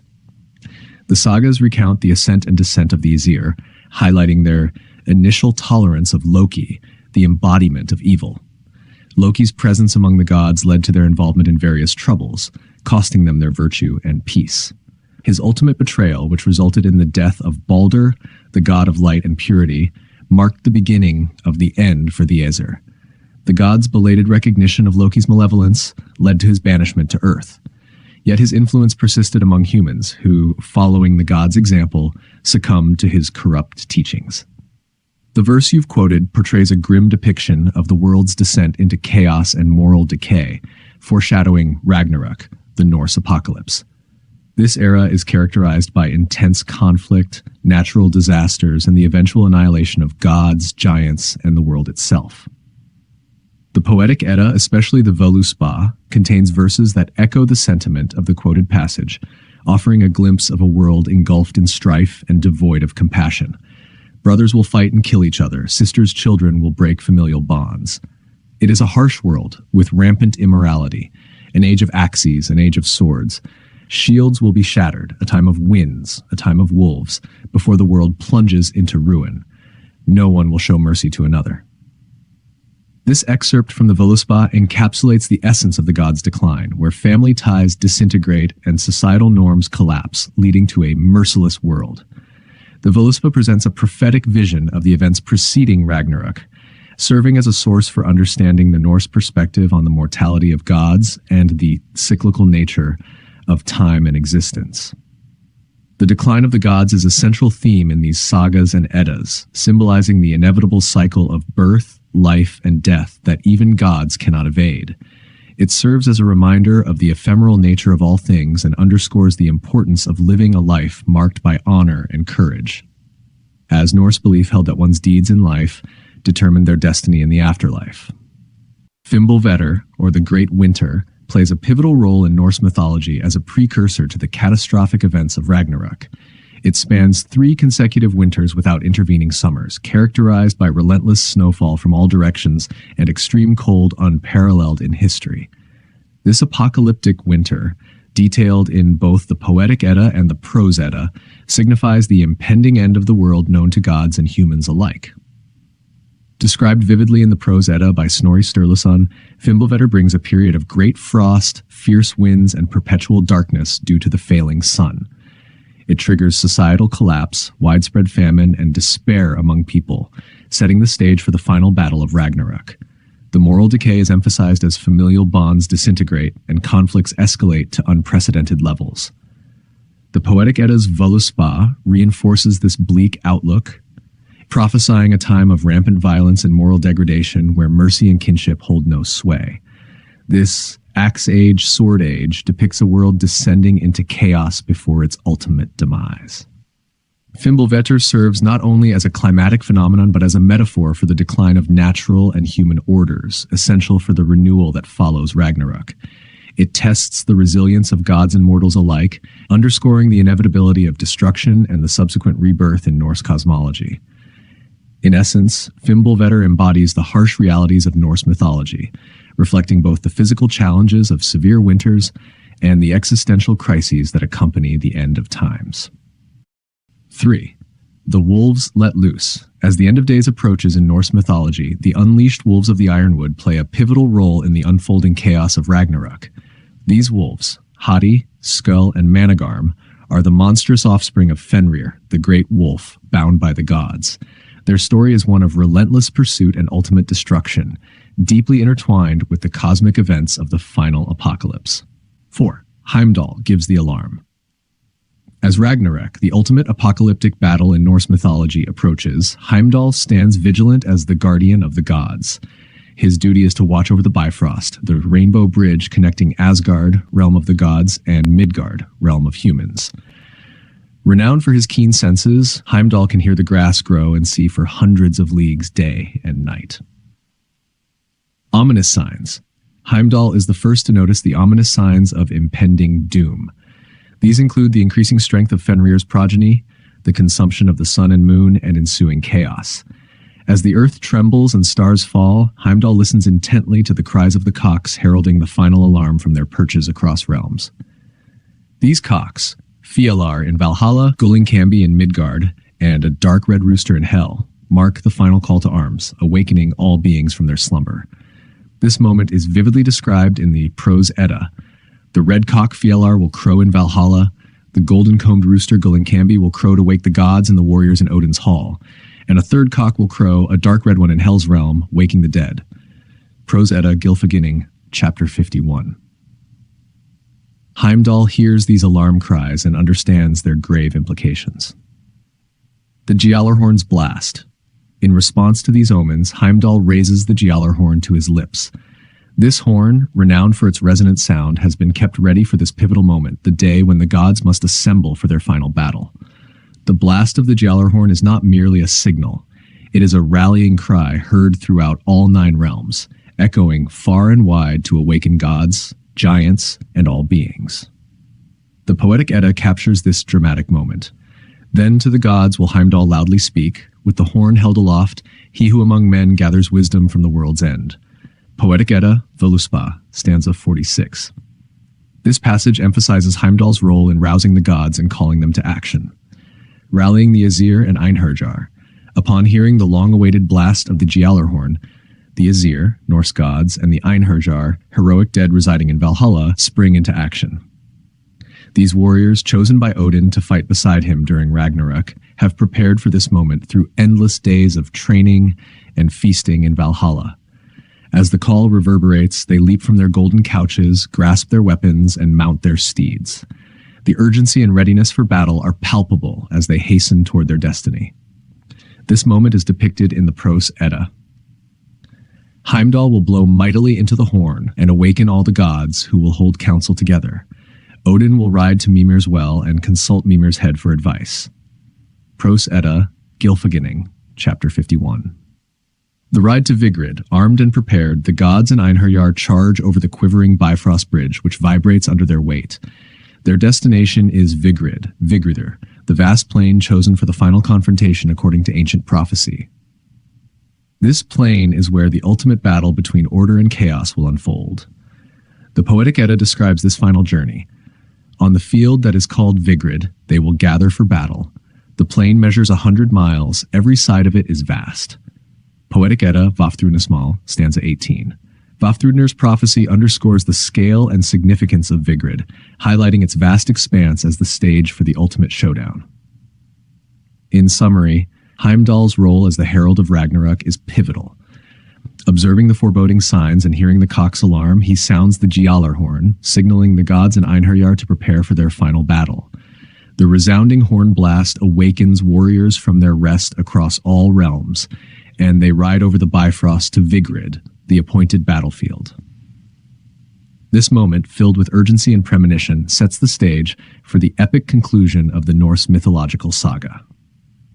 5. The Terrors of the Sea. As Ragnarok, the cataclysmic end of the world in Norse mythology, unfolds, even the depths of the oceans are not spared from chaos. One of the most fearsome entities to arise from the turmoil is Irmungandr, the Midgard serpent. This colossal snake who encircles the world is awakened by the upheavals shaking the earth. The ensuing scenes depict not only his wrath, but also the mobilization of other dark forces destined to join the final battle against the gods. Irmungandr awakens. Irmungandr, often called the Midgard serpent, has been lying dormant in the ocean's depths, but the cosmic disturbances of Ragnarok rouse him from his slumber. His awakening is a spectacle of terrifying power. As he thrashes and writhes, the seas are churned into massive waves that have never before been witnessed. His immense body, stirring violently, causes such turbulence that the waters swell and surge, threatening to inundate the land. The Poetic Edda vividly captures this tumultuous scene in Voluspa. Then comes the great Midgard serpent, lashing the waves in giant fury, spewing venom everywhere, on land, in sea, and in the air. Poetic Edda, Spa, stanza 56. These lines describe the serpent's deadly influence on the environment, as his venom poisons the earth, sea, and sky, creating an apocalyptic atmosphere. The lashing waves and Naglfar. The colossal waves stirred by Irmungandr's thrashing serve a greater purpose in the narrative of Ragnarok. Among these waves, a fateful ship known as Naglfar is set afloat. This ship, made entirely from the nails of the dead, symbolizes the collective neglect of generations who failed to properly tend to their deceased. According to the mythology, if a corpse's nails are not trimmed before burial, they are collected to build Naglfar. The Prose Edda describes Naglfar and its grim significance. Naglfar, the ship of death, will be loosed from its moorings, built from the nails of the dead, afloat on the swelling sea to carry the giants to battle.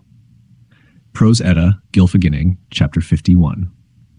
Once afloat, Naglfar becomes the vessel for Loki and the fiery legions from Muspelheim, the realm of fire. These forces, driven by destruction, steer the ship across the tumultuous seas to join the great conflict at Vigrid. The giants' fleet, Naglfar is not the only ship heading towards the battlefield. Another ship, steered by the giant Rim, emerges from the northern fog banks. This vessel carries the Frost Giants, who are armed and ready for war. The Frost Giants, longtime enemies of the Aesir, seize this opportunity to exact their revenge and fulfill their destiny in the prophesied last battle. The Prose Edda again provides insight into this foreboding scene. From the east comes Hrym with shield held high. In giant wrath he steers his ship, breaking through the waves with his frostbitten crew, heading towards the place of the final fight. Prose Edda, Gylfaginning, chapter 51. These giants, led by Hrym, represent the primal forces of cold and ice, joining forces with other malevolent beings to challenge the gods in the ultimate showdown. Summary. The narrative of The Terrors of the Sea vividly portrays the emergence of Irmungandr, the Midgard serpent, whose awakening and violent movements cause the oceans to rise in rage. This chaos sets the stage for the release of Naglfar, the ship of the dead, which Loki commandeers with his fiery host from Muspelheim. Concurrently, the Frost Giants, led by Hrym, sail their ship from the north, eager to join the battle at Vigrid. These elements underscore the profound interconnectedness of land, sea, and the celestial realms in the Norse eschatological vision, culminating in the fated conflict that will reshape the world. 6. The terrors of the underworld emerge. As the earth splits open, Hel, the formidable goddess of death, emerges from her shadowy domain, leading her dread minions. The hellhound Garm, a fearsome beast, follows her closely, representing the spirits of the damned, and the dragon Nidhugg, a creature of utter malevolence, soars above with corpses clinging to his wings, The grim procession is a stark reminder of the inevitable doom that awaits the gods and humanity alike. Loki, ever the instigator of chaos, greets these forces with unrestrained glee. Placing himself at the forefront, he leads them into the fray, their combined might a formidable force against the already beleaguered gods. This scene is a testament to Loki's role as a catalyst of destruction in Norse mythology. Surtur and the sons of Muspel. Suddenly, the sky itself is torn apart, making way for the fire giant Surtur, a figure of immense power and fury. With a sword blazing like the sun, Surtur charges through the breach, followed by his sons, the sons of Muspel. As they gallop across Bifrost, the Rainbow Bridge, their fiery steeds reduce it to rubble, cutting off the gods' connection to Midgard and sealing their doom.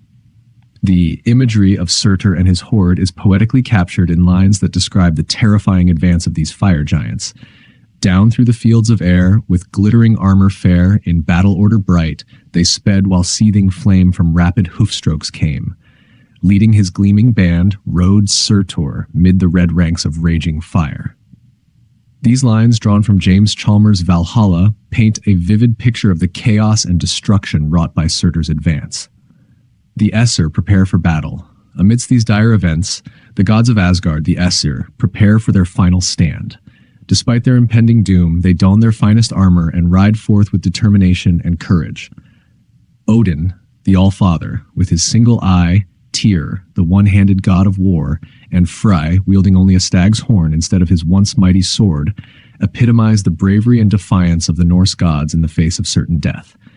In a poignant moment, Odin visits the Urdar well beneath the roots of the great tree Yggdrasil, where the Norns, the weavers of fate, sit silently. The threads of their web lie severed, symbolizing the end of the gods' era.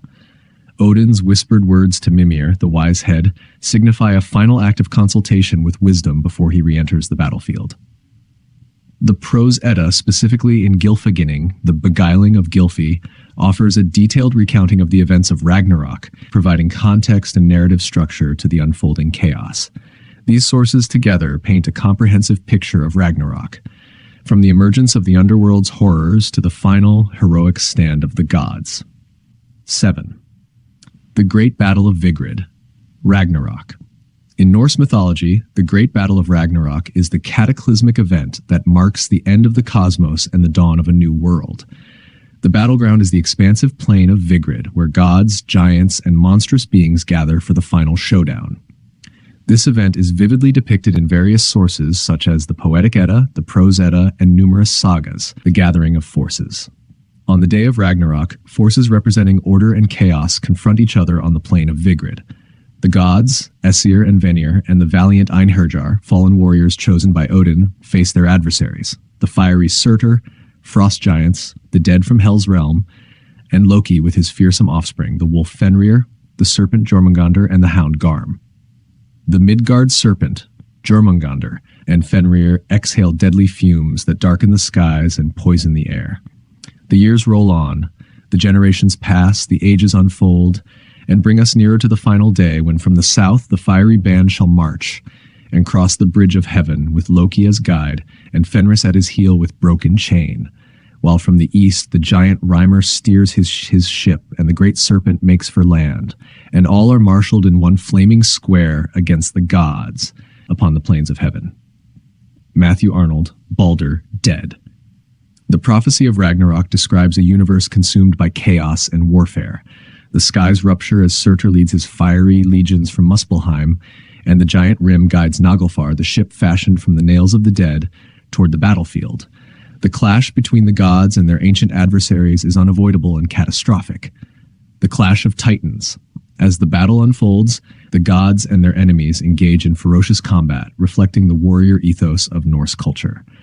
Odin confronts Fenrir and Thor confronts Jormungandr. Each deity is locked in a deadly struggle against a formidable opponent. The echoes of battle reverberate across the cosmos, marking the ultimate fate of gods and mortals alike. Odin's duel with Fenrir symbolizes the struggle between order and chaos. Despite Odin's formidable skills, he proves no match for the ever-growing wolf. Fenrir's jaws, spanning the divide between heaven and earth, finally close around Odin. Fenrir shall with impious tooth slay the sire of rolling years, Vithar shall avenge his fall, and grappling with the shaggy wolf shall cleave his cold and gory jaws. Vafthrudnismal, translation by W. Taylor. Thor's battle with Jormungandr is equally intense. The god of thunder, wielding his mighty hammer Mjolnir, strikes down the Midgard serpent, but not before succumbing to its venomous breath. Odin's son goes with the monster to fight. Midgard's Veer in his rage will slay the worm. 9 feet will go Fjörgen's son, bowed by the serpent who feared no foe. Semon's Edda, translation by Benjamin Thorpe. The deaths of gods. The gods fall one by one in this apocalyptic conflict. Freyr is slain by Surtur, Heimdall and Loki perish in combat with each other, and Tyr meets his fate battling Garm, the Hound. Each confrontation is marked by heroism and inevitable tragedy, reflecting the Norse belief in the inescapable destiny of all beings. Vidar, Odin's avenging son, steps forward to exact vengeance on Fenrir. Using his exceptional strength and a specially crafted shoe for this purpose, he tears apart the wolf, avenging his father's demise. The aftermath and renewal. Despite the battle resulting in the deaths of numerous gods and the destruction of the world, Norse mythology also speaks of rebirth. After the chaos and devastation, a new world emerges from the ruins, symbolizing hope and renewal. The surviving gods and humans are tasked with rebuilding and revitalizing the cosmos. Ragnarok is a profound narrative that encompasses themes of fate, valor, and rebirth, encapsulating the essence of the Norse worldview. It portrays a universe where even the gods are subject to destiny, and their bravery in the face of inevitable destruction serves as an enduring inspiration. 8. The devouring fire of Ragnarok. In the Norse mythological vision of Ragnarok, the devouring fire represents the final act of cosmic destruction. Following the catastrophic battle on Vigrid's plain, Surtur, the fire giant, unleashes a cataclysmic conflagration that engulfs the universe. This apocalyptic fire signals the end of the old world, reducing it to ashes and paving the way for renewal and rebirth. Surtur's wrath. Surtur, the primordial being of fire from Muspelheim, plays a pivotal role in the destruction of the cosmos. After the ferocious battles where the gods and the forces of chaos have fallen, Surtur wields his fiery sword and casts it over heaven, earth, and the 9 realms of hell. His flames consume everything in their path, symbolizing the ultimate destructive power of fire. Fire's breath assails the all-nourishing tree. Towering fire plays against heaven itself. Samon's Edda, translation by Benjamin Thorpe. The fire not only destroys the physical world, but also reaches Yggdrasil, the world tree, which holds the cosmos together. As the flames climb the branches and engulf the roots of Yggdrasil, the tree that has sustained all life and held the realms in balance is reduced to ashes. The consumption of the cosmos. The fire's fury does not stop with Yggdrasil. Surtur's flames extend to the palaces of the gods, the homes of the divine beings who have overseen the world. These golden halls, symbols of divine order and power, are utterly consumed. The radiant beauty and strength they represented are erased in an instant, leaving behind only ruin and desolation. The other gods who took part in the fray, and all the Einherjar having now perished, Surtur suddenly flung his fiery brands over heaven, earth, and the 9 kingdoms of hell.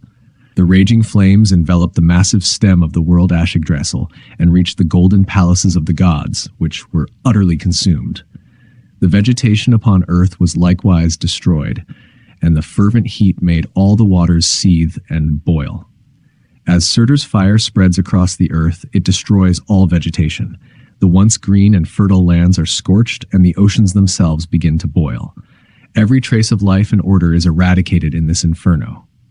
This all-consuming fire represents the culmination of chaos, where even the elemental forces of nature are undone. The aftermath.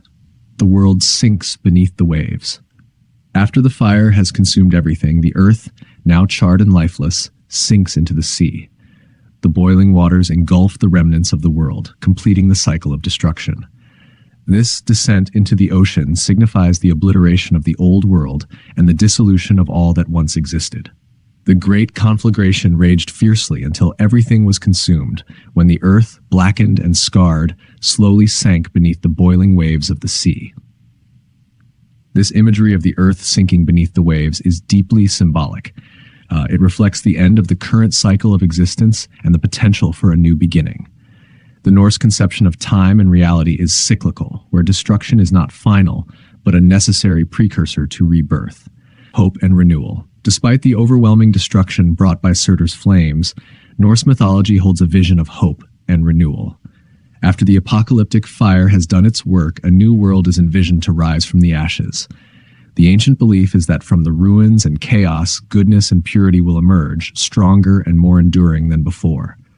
All evil dies there, an endless death, while goodness riseth from that great world fire, purified at last to a life far higher, better, nobler than the past. This theme of rebirth and renewal is a powerful aspect of the Norse mythological narrative. It suggests that after the purging fires of Ragnarok, a new order will emerge. Some of the gods are prophesied to return, and a renewed earth, free from the corruption and evil of the past, will come into being.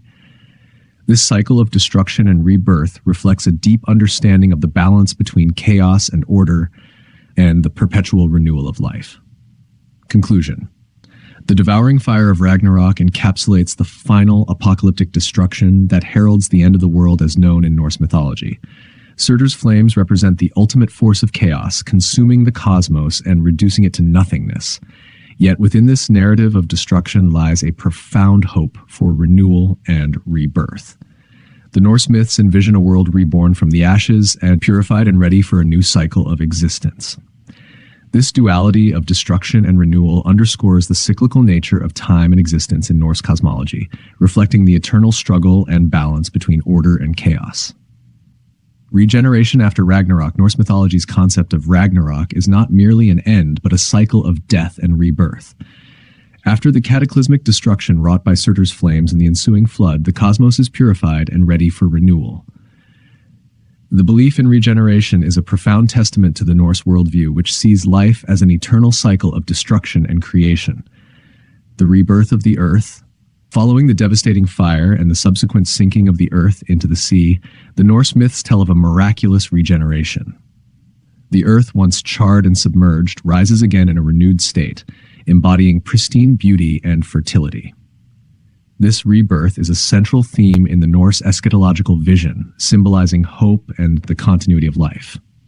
Our ancestors believed fully in regeneration, and held that after a certain space of time, the earth, purged by fire and purified by its immersion in the sea, rose again in all its pristine beauty and was illumined by the sun, whose chariot was driven by a daughter of Sol, born before the wolf had devoured her mother. The sun, which had been consumed by the wolf Fenrir during Ragnarok, is now replaced by a new, more perfect orb. This new sun is driven by a daughter of Sol, the sun goddess. Unlike its predecessor, this sun does not scorch the earth but provides nurturing light, fostering the growth of lush greenery and abundant life. We shall see emerge from the bright ocean at our feet an earth more fresh, more verdant than the last, with fruits self-springing and a seed of man preserved, who then shall live in peace as then in war. Matthew Arnold. Balder dead. This vision of a renewed earth highlights a transformation from the harshness of the old world to a more harmonious and fertile new world. The rays of the new sun are gentle, allowing life to flourish without the need for protection from its heat. The survivors, Lif and Lifthrasir. Amidst the destruction of Ragnarok, two human beings, Lif meaning life and Lifthrasir meaning striving for life, find refuge in Hodmimir's forest. This forest, associated with Mimir, a wise being, provides sanctuary for the last of humanity. Sheltered from the devastation, they sleep through the chaos, nourished by the morning dew until it is safe to reemerge. Two human beings, a woman, Lif, and a man, Lifthrasir, now emerged from the depths of Mimir's forest, whence they had fled for refuge when Surtur set fire to the world. They had sunk into peaceful slumber there, unconscious of the destruction around them, and had remained nurtured by the morning dew until it was safe for them to wander out once more when they took possession of the regenerated earth, which their descendants were to people and over which they were to have full sway. Lif and Lifthrasir symbolize the persistence of life and the renewal of humanity. Their survival ensures that the cycle of life continues, and they are destined to repopulate the earth. The new world they inhabit is free from the conflicts and sufferings of the old one, suggesting a future of peace and prosperity. The New World Order, With the return of light and life, the earth is once again a fertile and bountiful place. The new sun's rays, less intense than before, allow for a balanced and thriving ecosystem. Flowers bloom, fruits grow in abundance, and the earth is adorned with a verdant mantle. This transformation signifies not only the physical regeneration of the earth, but also a spiritual renewal. The new world emerging after Ragnarok is envisioned as a place where the remnants of the old conflicts are replaced by harmony. Lif and Lifthrasir, as the progenitors of the new human race, represent a fresh start for mankind, unburdened by the past. Conclusion. The concept of regeneration in Norse mythology provides a powerful counterpoint to the destruction of Ragnarok. It illustrates the belief that from the ashes of the old world, a new and more harmonious world will arise. The narrative of Lif and Lifthrasir emphasizes the resilience of life and the hope for a better future. The rebirth of the earth, nourished by a new sun, signifies a renewed cycle of existence where peace and prosperity can flourish. This theme of renewal and hope is a central element of Norse cosmology, reflecting an enduring faith in the cycle of life and the possibility of a new beginning after even the most cataclysmic events. 10. A new heaven after Ragnarok. Following Ragnarok, the apocalyptic event in Norse mythology, a vision of renewal and regeneration unfolds. Despite the catastrophic events that led to the destruction of the old world, a new era of peace and prosperity emerges. This new heaven is inhabited by the surviving gods, who embody the enduring and immortal forces of nature, leading humanity into a renewed existence. The survivors, Vali, Vidar, Modi, and Magni. Ragnarok marks the end of many gods who personified natural forces and cosmic order. However, certain deities survive this epic conflict, symbolizing the enduring aspects of these forces. Vali and Vidar, sons of Odin, represent resilience and the everlasting essence of nature. They return to Idavold, the plane of renewal, where the new cosmos begins to take shape. Vidar's strength and Vali's courage inherit the empty realm of gods. Modi's prowess and Magni's might wield the massive hammer's weight gained from Thor when Thor must fall. Vafthrudnismal, translated by William Taylor. Joining them are Modi and Magni, sons of Thor, who embody strength and vitality. They retrieve their father's sacred hammer, Mjolnir, from the battlefield ruins. This recovery signifies the preservation of power and protection in the new world. The return of Balder and Hodur Balder, the radiant god of light, and his brother Hodur, once adversaries, emerge from the underworld. Their return symbolizes reconciliation and the triumph of light and goodness over the darkness of the end times. Their presence in the new heaven reflects hope for a future marked by harmony and peace. Here they were joined by Honir, no longer in exile among the Vanir, who, as developing forces, had also vanished forever. And out of the dark underworld where he had languished so long, rose the radiant Balder, together with his brother Hodur, with whom he was reconciled, and with whom he was to live in perfect amity and peace. Hoenir, once exiled among the Vanir, also reappears, signaling the integration of different aspects of the divine order into a unified whole. The surviving gods, free from past conflicts, recall their former companions with fondness rather than sorrow. Their memories bridge the past and the new beginnings, rediscovering the past on Idavold. As the gods traverse the plane of Idavold, they discover golden discs, relics of their former life and leisure. These artifacts evoke memories of peaceful and joyful times before Ragnarok. This rediscovery symbolizes life's continuity and the lasting legacy of the gods, even amidst profound transformation. Once more we shall tread that well-known plain of Ida, and among the grass shall find the golden dice with which we played of yore, and that will bring to mind the former life and pastime of the gods, the wise discourse of Odin, the joys of other days. Matthew Arnold, Balder Dead. This moment of reflection underscores the resilience of the divine spirit and the eternal essence of the gods. It illustrates how the new order is deeply connected to the past, even as it moves toward a brighter future. The unscathed heaven, Gimli. Among the ruins of the old world, the gods discover that Gimli, the highest and most radiant abode, remains untouched by destruction. Gimli, with its golden roof shining brighter than the sun, stands as a symbol of hope and salvation. It becomes a refuge for the virtuous, a place where they can experience eternal joy and peace. When the small band of gods turned sorrowfully toward the place where their noble dwellings once stood, they were surprised and joyful to find that Gimli, the highest heavenly abode, had not been consumed, for it rose glittering before them, its golden roof outshining the sun. Rushing there, they discovered to their great joy that it had become a sanctuary for all the virtuous. Gimli represents the ultimate destination for those who survived Ragnarok's trials and maintained their virtue. It embodies the Norse vision of an ideal and eternal realm where the righteous dwell in eternal happiness. In Gimli, the lofty realm, there shall the hosts of the virtuous reside, and through all ages taste profound gladness. Literature and Romance of Northern Europe by Mary Howitt. This vision of a new heaven emphasizes the Norse belief in the cyclical nature of existence. After Ragnarok's destruction and cleansing, the cosmos is reborn into a more perfect and harmonious state.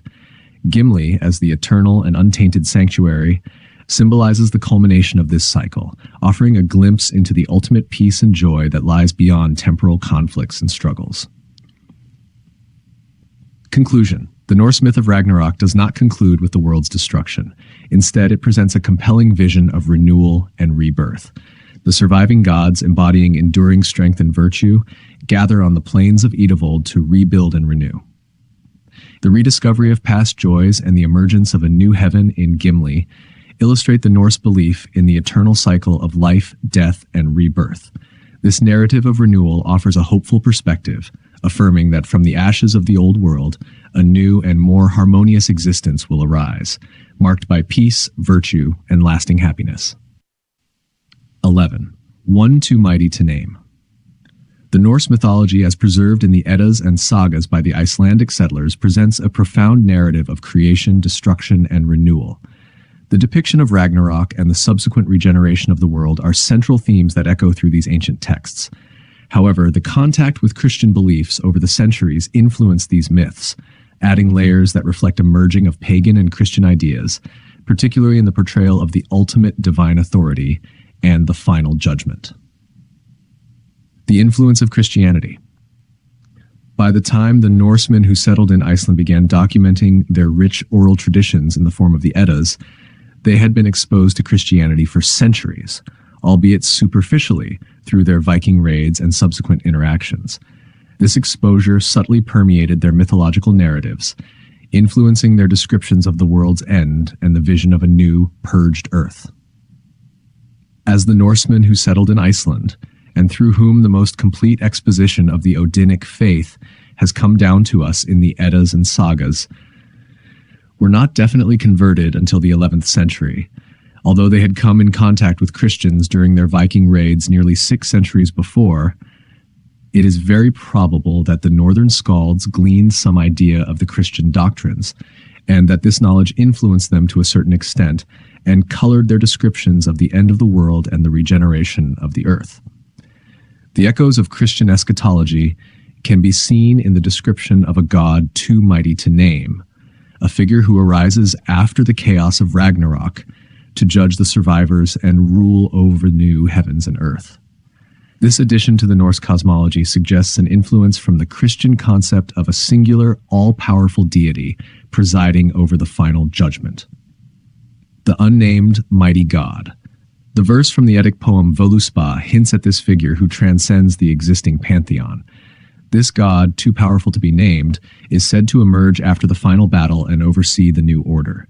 He embodies a supreme authority that surpasses even Odin, suggesting a significant shift in the mythic narrative, potentially influenced by the monotheistic ideas encountered through Christianity. Then comes another, yet more mighty, but him I dare not venture to name. Few farther may look than to where Odin to meet the wolf goes. Völuspá. Translated by Mary Howitt.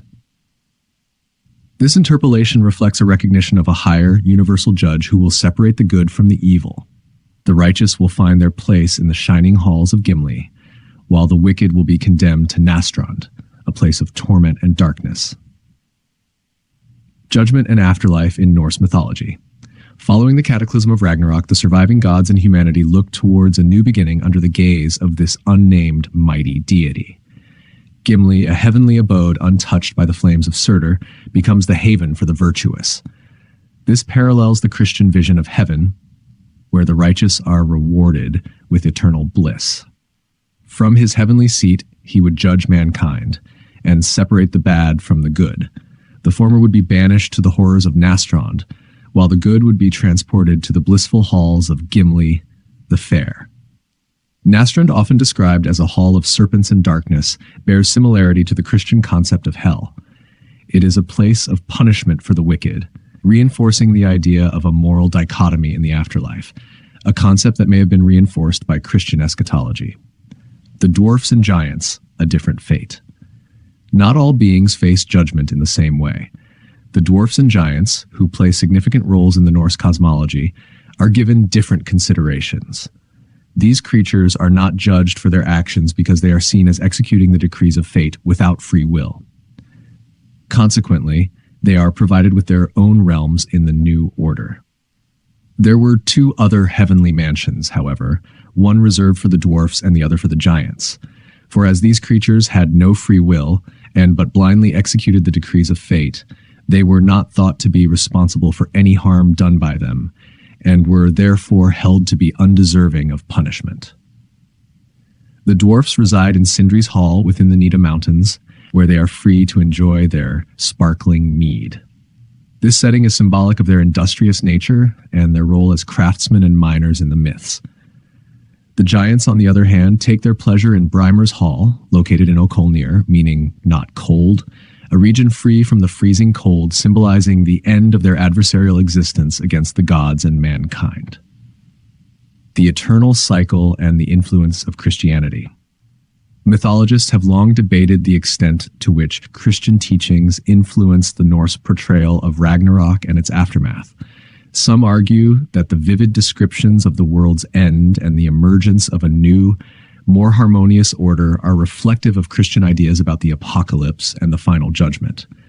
Various mythologists have, of course, attempted to explain these myths, and some, as we have already stated, see in the story of Ragnarok the influence of Christian teachings, and esteem it only a barbaric version of the end of the world and the coming judgment day, when a new heaven and earth shall arise, and all the good shall enjoy eternal bliss.